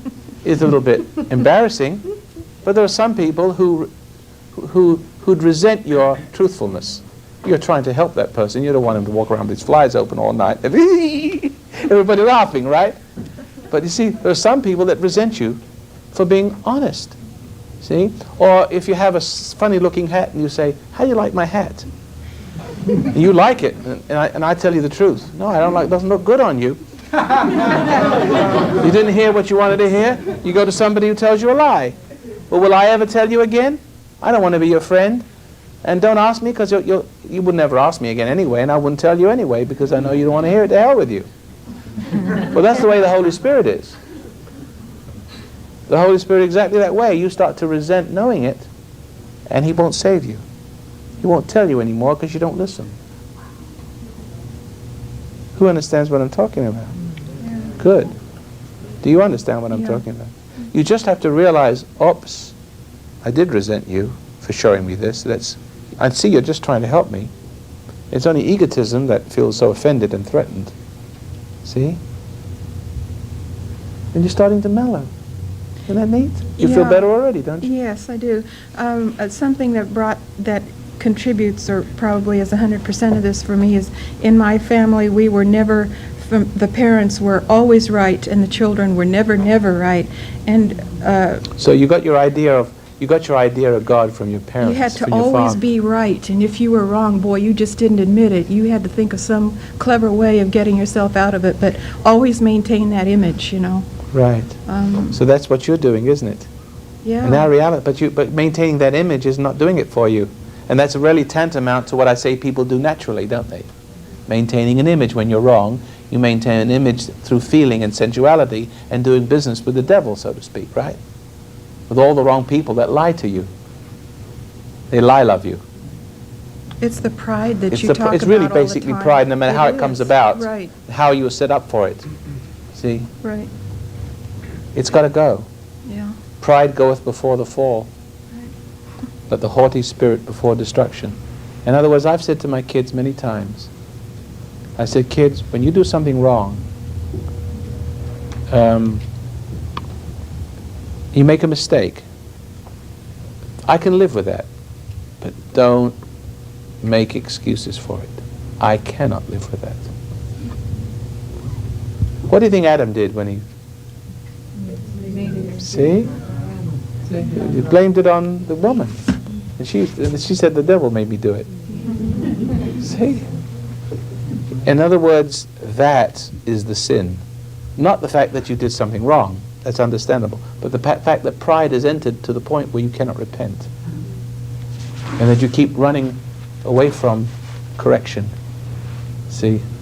Resurrecting the wrong spirit through all the sensual delights. You dig? So that's what Jesus was talking about, or the Bible talks about. You know, you have to lay down your ego life. If you read, if it's translated correctly, who preserves the ego, animal, ego, life and breath. If you really translate it correctly, whoso shall preserve his life. See, in English we only have one word for life. Maybe existence comes close to it, but I think in the Hebrew there were several words for life. See, one means ego, animal. One means spiritual life. And the two words are used in the Greek. I forget the words now. Suche and Zoe. Only one uses English, so therefore you get the wrong meaning. One means animal life and breath, and one means spiritual life. So when you preserve your ego life, you lose the spiritual life. So you have to lay down that ego life and pick up the spiritual life. And if you don't lay down it, start resisting temptation, the temptation to preserve the fallen nature, then you can never find the kingdom. You have to give up selfishness. And marriage is a good place to do it. Yes, You said that... who was next? Yes. You said that Adam said that Eve made me do it, and... Oh, no, I was just joking. It was just not quite the way he said it. Yeah. I understand the woman that. you gave me, you know, she... Yeah, I understand that, but... He blamed. Yeah. To this day, men blame women, don't they, for what goes wrong through them? They use them, you see, and then when things go wrong, they blame the woman for it, and then you hate them, men, for that, because somehow you sense it's all his fault anyway. You did what he wanted you to do, and it wasn't right, but in order to have a relationship, you did it, and it's more fool you, right? That's your fault, because you... Oh, anyway, go ahead. So the evil or the devil made her do it. He did make her do it, didn't he? No, he didn't make her do anything. It was in the story, if you want to go back, because it's the same story between man and woman today. It's exactly the same. It's just once removed from paradise in this hell. No, no. Adam should have said, husbands should say to their wife, don't tempt me. I don't need your ego support. When I talk to my children, and I'm talking to my sons about life, about correcting them, that's my job, to correct, not to seduce, but to help him to make the transition between the animal and the spiritual, right? To be a real man. See? But there's a spirit in the woman that's jealous of that, because it means all her power will disappear if men listen to their fathers. Understand me? Sure. So then all of a sudden, what happens? I'm talking to my son, and my wife says, yes, you've got to listen to your father. He's right. Shut up, woman. See, because even then, when I don't need support from my wife, it's between me and my son, and the minute she says, listen to your father, it puts me in an inferior position, as it's her say-so that they should listen. She becomes the authority. Oh, no, that's... And you know something? My wife doesn't see that. She couldn't see it. And pretty soon we're arguing with her. Yes, Mom, be quiet. Shut up. I'm only trying to help. You know, she doesn't see anything wrong that she's doing. And it looks so innocent. It isn't. She tries to get between me and my sons. But it's not her. She can't help it. You've got to be careful not to resent her for that. But a man should not. A man should correct the woman. In other words, instead of needing the woman's support, he should correct her from servicing his ego that way. But all men seek the service of ego service of a woman. And even in church, they teach the wives to be subservient to and anything you do in the bedroom or whatever, you just make him feel good, make him feeling like he's the king. See? But every time you make him feel like he's the boss, you're the boss maker, greater than the boss. So you get frustrated because he's not better, because you're the king maker, greater than the king. So you still haven't got a husband that can correct you, because he's. Do you understand that? Because you're still supporting him.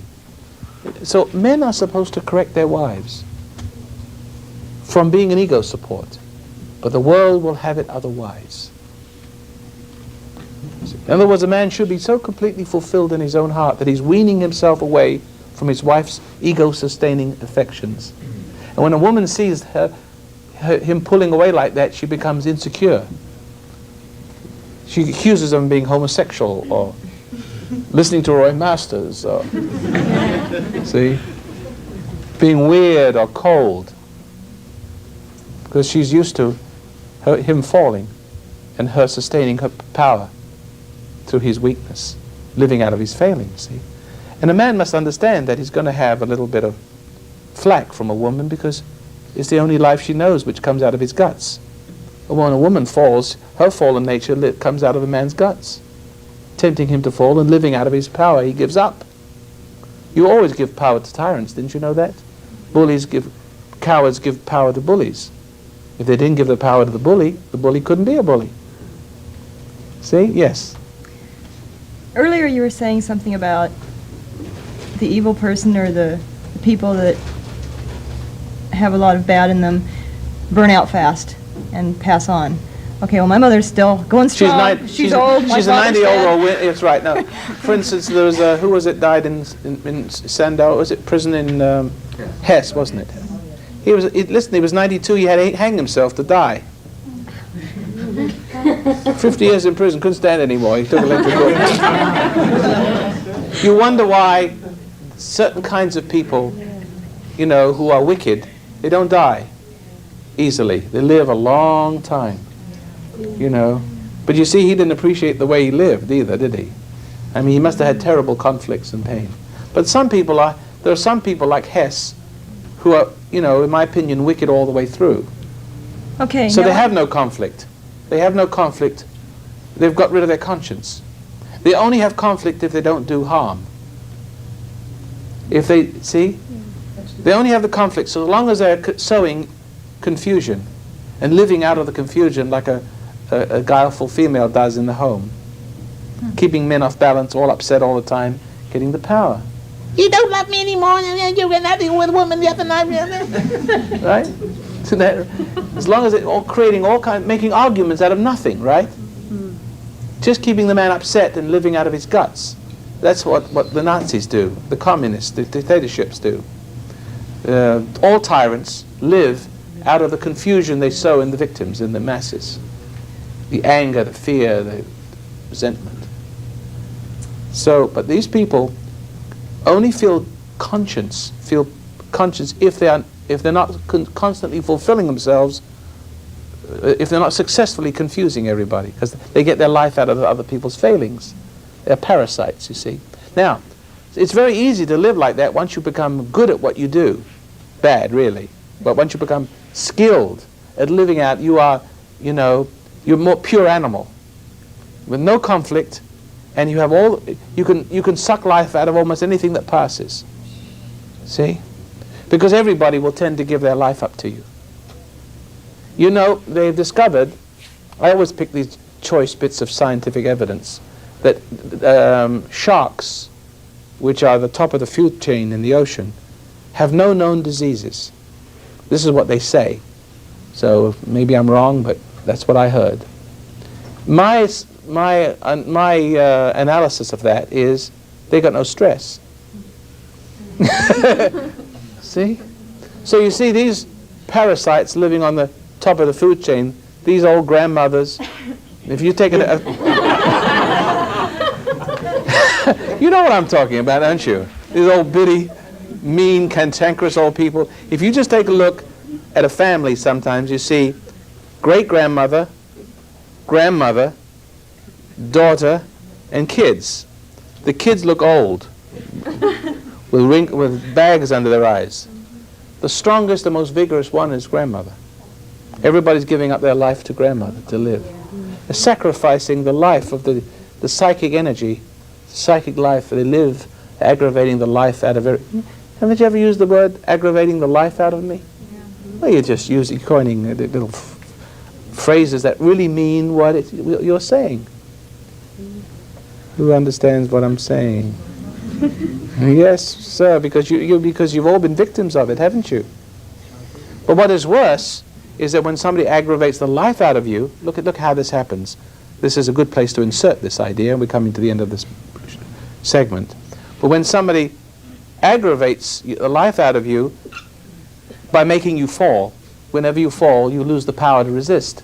And you end up giving up your energy to sacrifice. You become the victim. And the vampire feeds on you. The parasitic host feeds on you. You've got no resistance.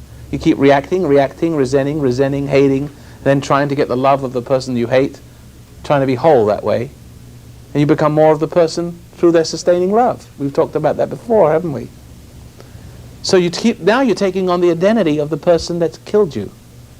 So what's happening to you, and you die as a person, and you reawaken as a vampire.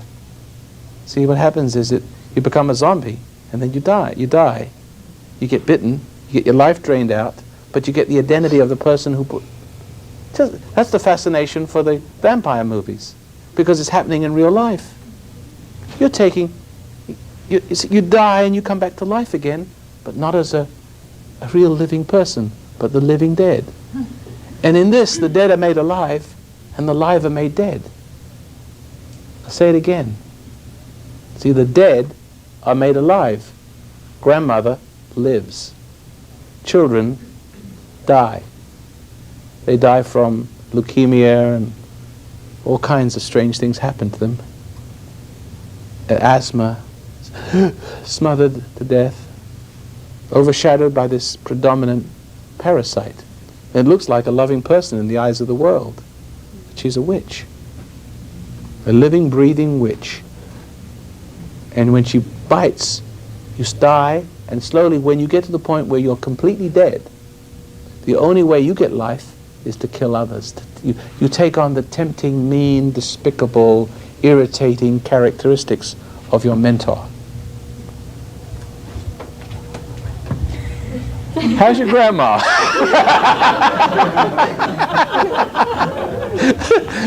Well, I gotta break this somehow. This is getting too serious, you know. How's your mother? Well, anyway, you want to deal with that. There's a special way of dealing with it. And when they bite you next time, once you start to meditate, I got a special technique will bring you back to restore you, rehabilitate you to grace. A special technique. So that when they try to bite you next time, you know what's going to happen? They'll bite and they go. It's like poison. Yes. But it's worse than garlic. It's the light. It's the light. Support the program. I'm saying things that can never be heard anywhere. You'll never hear them again as long as you live. This is a lifeline. Your life and your children's life may depend on what comes next. So please support the program for your own sake. The announcer will give you the address to write for our materials, and please join us again tomorrow on our next broadcast.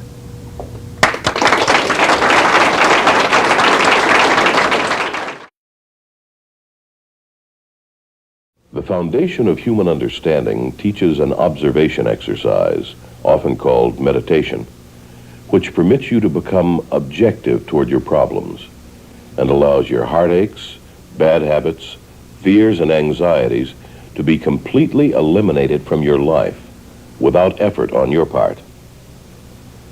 Until you have begun to practice this exercise, much of what you see and hear on the following program may be shocking and upsetting to you. But if you will listen calmly and with an open mind, you may discover the key to the peace of mind and joy for which you've been searching all of your life. And now, from the foundation of human understanding, Here is Roy Masters.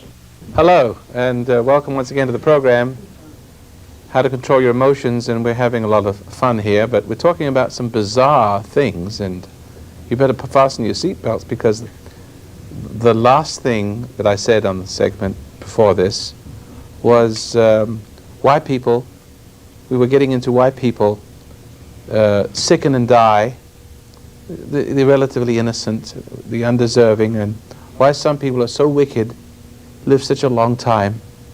I mean, they lived 100 years old and they're mean and rotten so-and-sos. And I was saying that there are some people who have no conscience, and that they only have a conscience if they fail to create some mischief, because it's out of the mischief, the downfall of others, that they draw their strength. So like a bully with a coward. So he makes in order to feel brave, he has to be more and more ruthless, you see. And so therefore, in order to be more and more, something has to be less and less. Something has to be sacrificed. And I gave the illustration of why scientists discovered that sharks are practically immune to every disease. Disease is hardly known amongst the sharks because there's no stress. They're on top of the food chain. So there's some people are perfect animals. They're perfect parasites. They have no resistance, and they know how to fasten their teeth into almost anything and draw sustenance. And if they didn't do that, they die. But you see, most people don't know how to resist such people. They give up a little bit of their life to them. And then very often you see, just to cap it off, a family, great-grandmother, grandmother, mother, and the healthiest person is on the top, and the most unhealthiest is the children with the bags under their eyes. You see it. They're all withering. And they're all cantankerous old witches. Hi, Grandma. I'm sorry to say, but evil, we're dealing with human evil. And unless we understand what we're dealing with, we're not going to be able to solve it. It's not psychology we're dealing with. It's not just philosophy we're dealing with, or ideas we're dealing with. We're dealing with dimensions, hierarchies, if you like, orders from above and below. And unless you learn, that's what the Bible is all about, isn't it? Who said it? We war not with flesh and blood, but with principalities and powers. And there's something goes on and on like that. But we're not fighting with people. We're fighting with beyond people. See, what got into them, what came over them, what got under their skin is trying to get into you, take a piece out of you.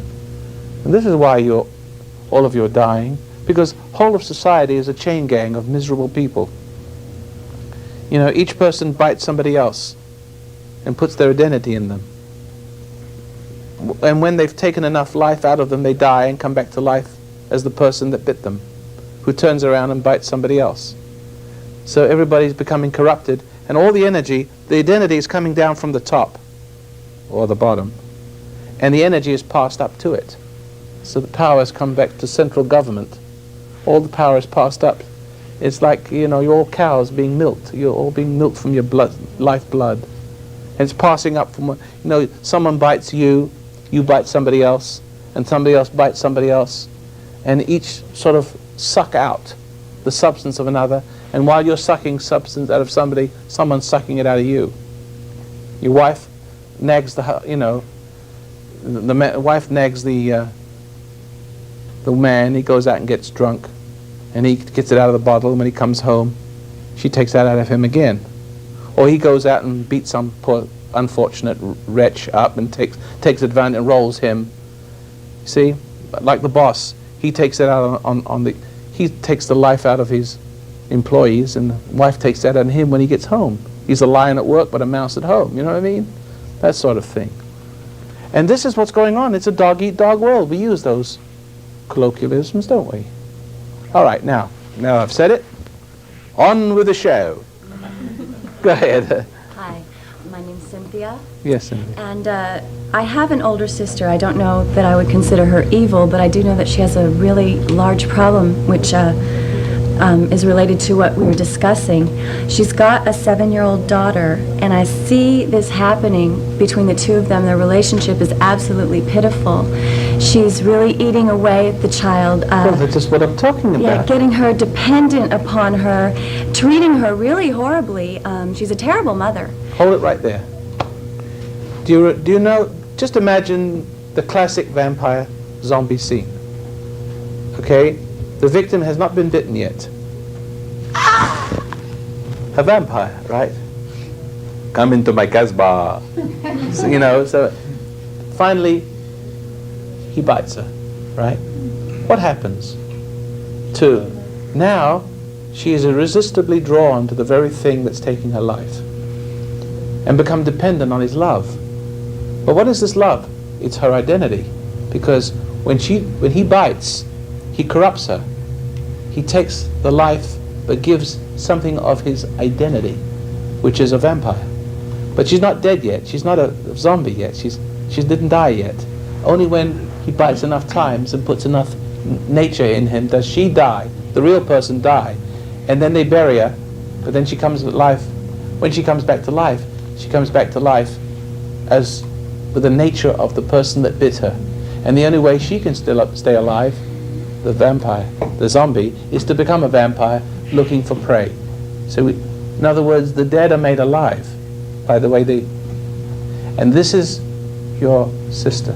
Sure. Your sister's been bitten also. Well, even at this Eating young a substance age, of the... Huh? even at this young age, I do see that exact thing happening to this child. And what I... Why don't you talk to her about it? Oh, we have. But now you can talk to her in a different way. Perhaps. You Is that need the it- only way? By going through her, is that the only way we can stop this awful thing from happening? You confront her. The child can't do it. The child is a victim. She doesn't have any power. She needs a father, someone to love her. You know, I walk in supermarkets and I see this going on, you know, in Spanish and in English and all kinds of language. You know, as you talk to the children and the kid, what can you do? You want to rush into and hold that child, and what you can't do because it's not your child. You have to watch them being destroyed. I mean, I do my thing wherever I can, but what can you do? You can't take that child away from that parent. You can't. It's her legal prey. A lot of women only want children to eat them. Do you know what the Deuteronomy says about that? So when you have this cursing on you, and you shall devour the child that comes up between your feet. You read it.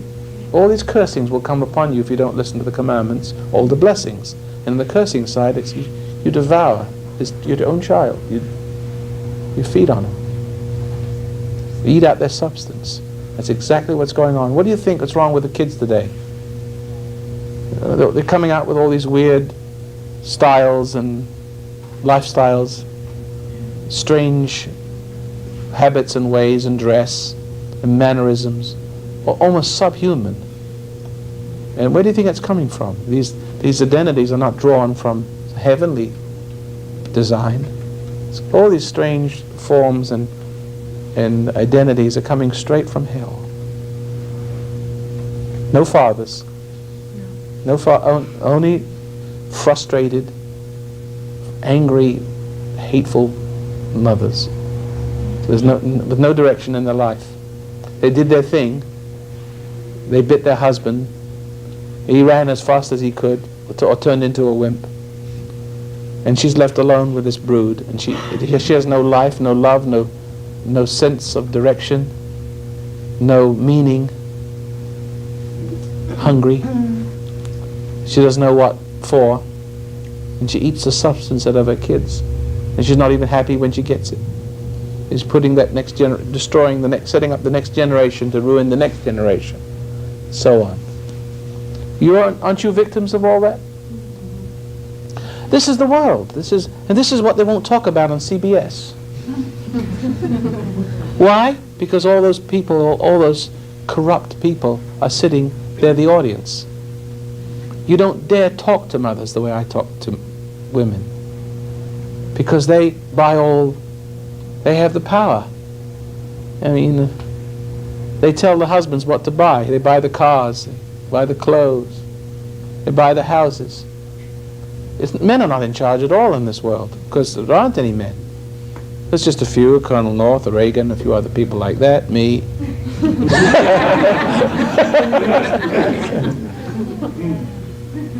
See, but there aren't many. And the serpent of the media is always appealing to those ladies, and you don't offend. But that's the cause of the problem. We're looking for the cause, the juvenile delinquency, the crime, the drugs, the violence, the homosexuality, the madness, the drunkenness. You know, they are at a loss to understand where this is coming from. And everybody's got committees, and everybody has got solutions, political solutions, medical solutions, psychiatric solutions, but no one is going to, you know, head the problem off at the pass. You know, no one's going to confront the devil. And when you start talking about where it's coming from, the failing of men, through the women, through the failing of men, I mean, the hell in a woman starts to bitch. You see, you know, you think that, you know, she's been stung by a serpent. Go ahead. Well, I have the same problem, except it's at work. My boss or my supervisor is a real witch. I mean, and I can see it when she comes in. I hope she's not watching. You probably get fired. And when she comes in, you can just tell. I mean, you can see it. She comes in, lives and off you the know, substance. she just, you know, those little things that beep, and they seek out, you know. Heat seeking. Yeah. I mean, she seeks it out, and then she gets me, and I don't know how to react to it. No, you resent her. Yeah. That's Yeah, I resent her, and I also see that well, that's how she gets. if I meditate, when I go away and I meditate and I come back and I'm quiet, but then I'll become angry. It's like a rage on the inside. What you're doing is uncovering this rage. You're starting to realize it. Okay. No, now let's talk about the solution to this. Okay. Because we're coming to the end of this last segment for this week. There are two seductions. There are two things that will pull you out of your tree. One is masculine, sort of. One is feminine. The Adam and Eve principle, and the Adam and Eve syndrome, by the way, I have a book on the subject. There's the cover of it. You can get a copy. It's $10 if you're in the mailing. Bring your body into the foundation and you get it $8. Okay, now, one is the masculine principle. In other words, the satanic force, the person in whom the evil is coming through.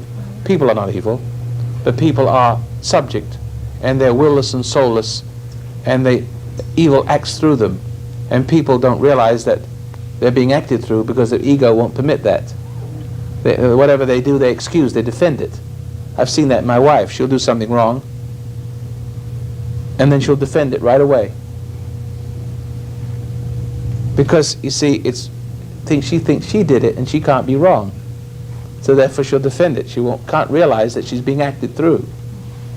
So these people, that's why Jesus said when he was dying on the cross, "Forgive them, Father, for they have the foggiest idea what they're doing." See? He realized they were being acted through, and they didn't know what they were doing. But it was up to him to make them realize what they were doing, because only he had the realization intact, the light, to make people reflect on themselves. But if you're a victim, if you're a victim, how can you make the vampire? Yeah. See? Now, what is the seduction? We started off with the seduction theory in the beginning of the program. We've come a long way around to this point. See, how is it you're seduced? Through women offering men, that's the feminine principle, offering men forbidden fruit, support for ego. It's called love. And men tempt by violence and hate. See? So in other words, there are two principles that the darkness uses to pull you away and feed on you. You can't, for instance, if you want to see a sheep in the field, how are you going to eat it? You've got to kill it first. He can't eat you. He can't devour your substance unless he kills you. He slays you first. So he has to slay you in the spirit, because we're talking about these dimensions, aren't we? So you can be killed in more ways than one, can't you? Life can be a living death, can't it? So this is what's happening to all of us. You get slain in the spirit, either through support for ego or the temptation of cruelty, the seduction of cruelty. You see? Either one work, and men and women can both have that. But classically, it's the woman that seduces with love, see? And men through violence, trying to get their powers back that they lost when they lost the grace through the fall. And so you have these two forces through which you fall and allow yourself to become a victim and allow someone to be a host on you. And therefore, you actually teach people. In other words, have you ever experienced people intimidating you and them walking away satisfied, and you feel drained? That's what's happening. You're being eaten. Your psychic substance is being taken from you. And they actually feel victorious, triumphant, right, and you feel lower than a worm's belly, right? You know, lower than a sparrow's kneecap. Inferior and like a...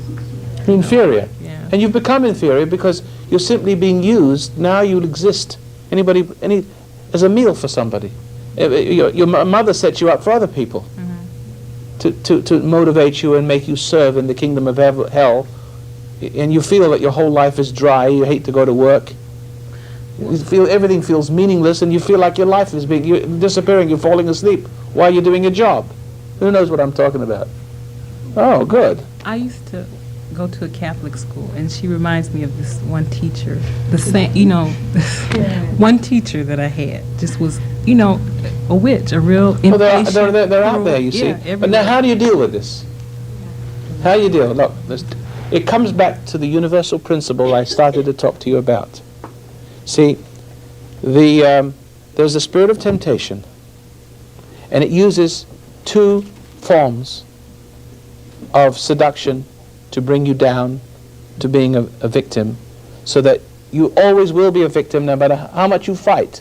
The only choice you have is to be a victim, or to be a host, or a parasite. To be the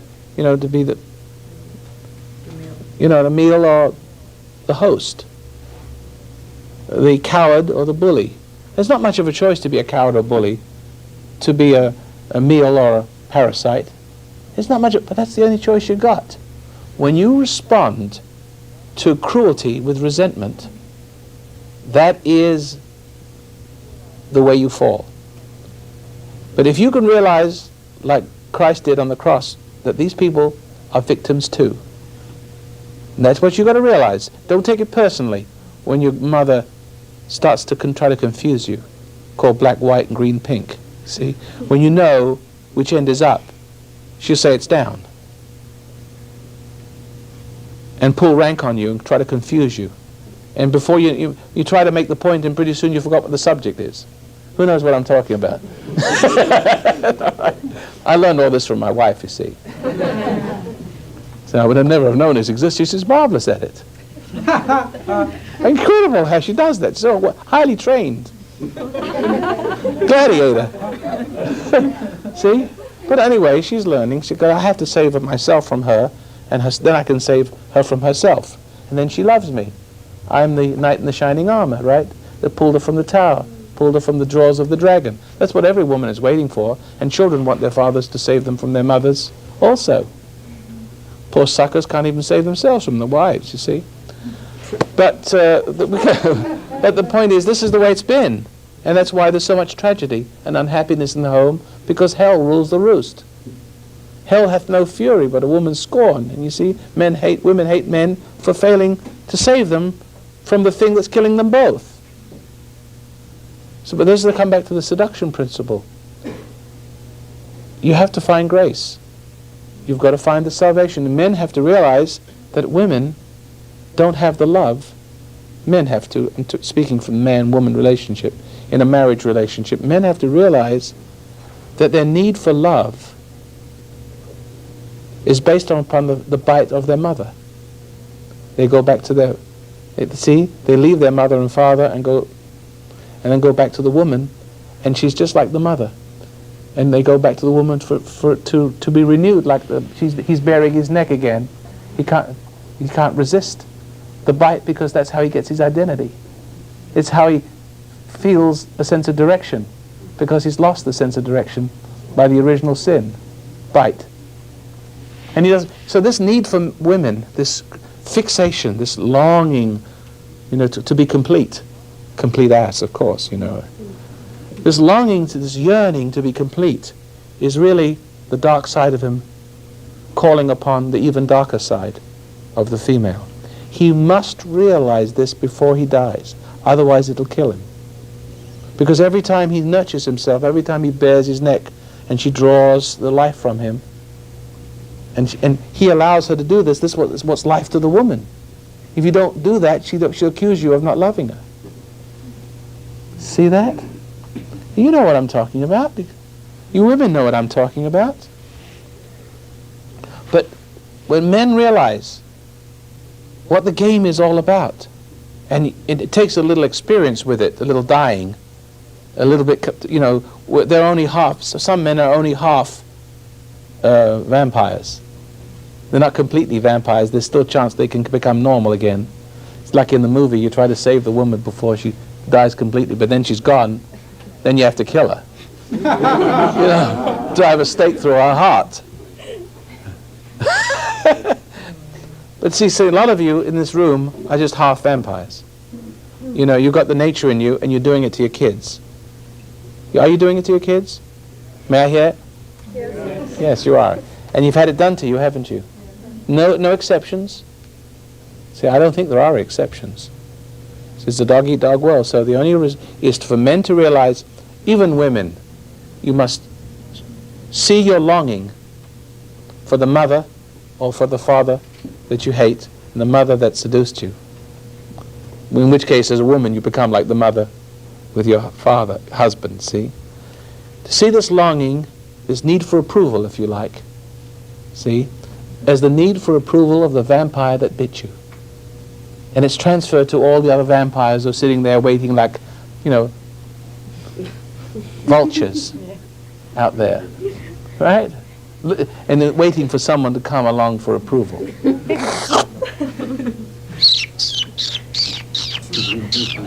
Right? That's right. And you must realize this young is a perverted need for the love of God.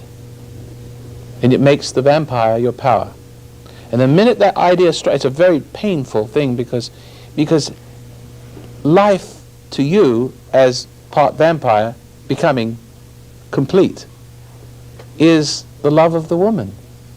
But you've got to realize that your life is being drained out, that part of you is dying and part of you is coming to life. See? So it's like the principle of putting you into the grave and then being resurrected as the same thing as what bit you. And then you do the biting. Whether you're a man or a woman, it doesn't make any difference.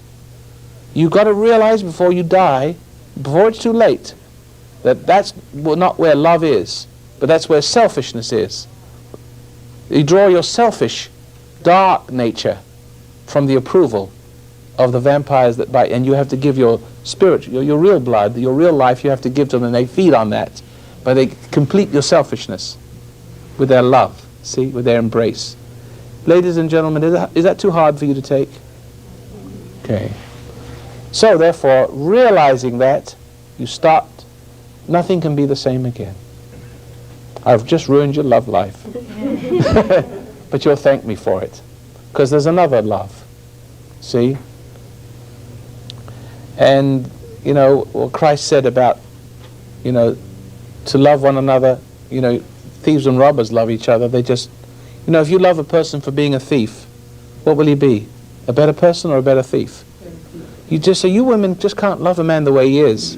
And you shouldn't look for a man that is fascinated with you and needs your support.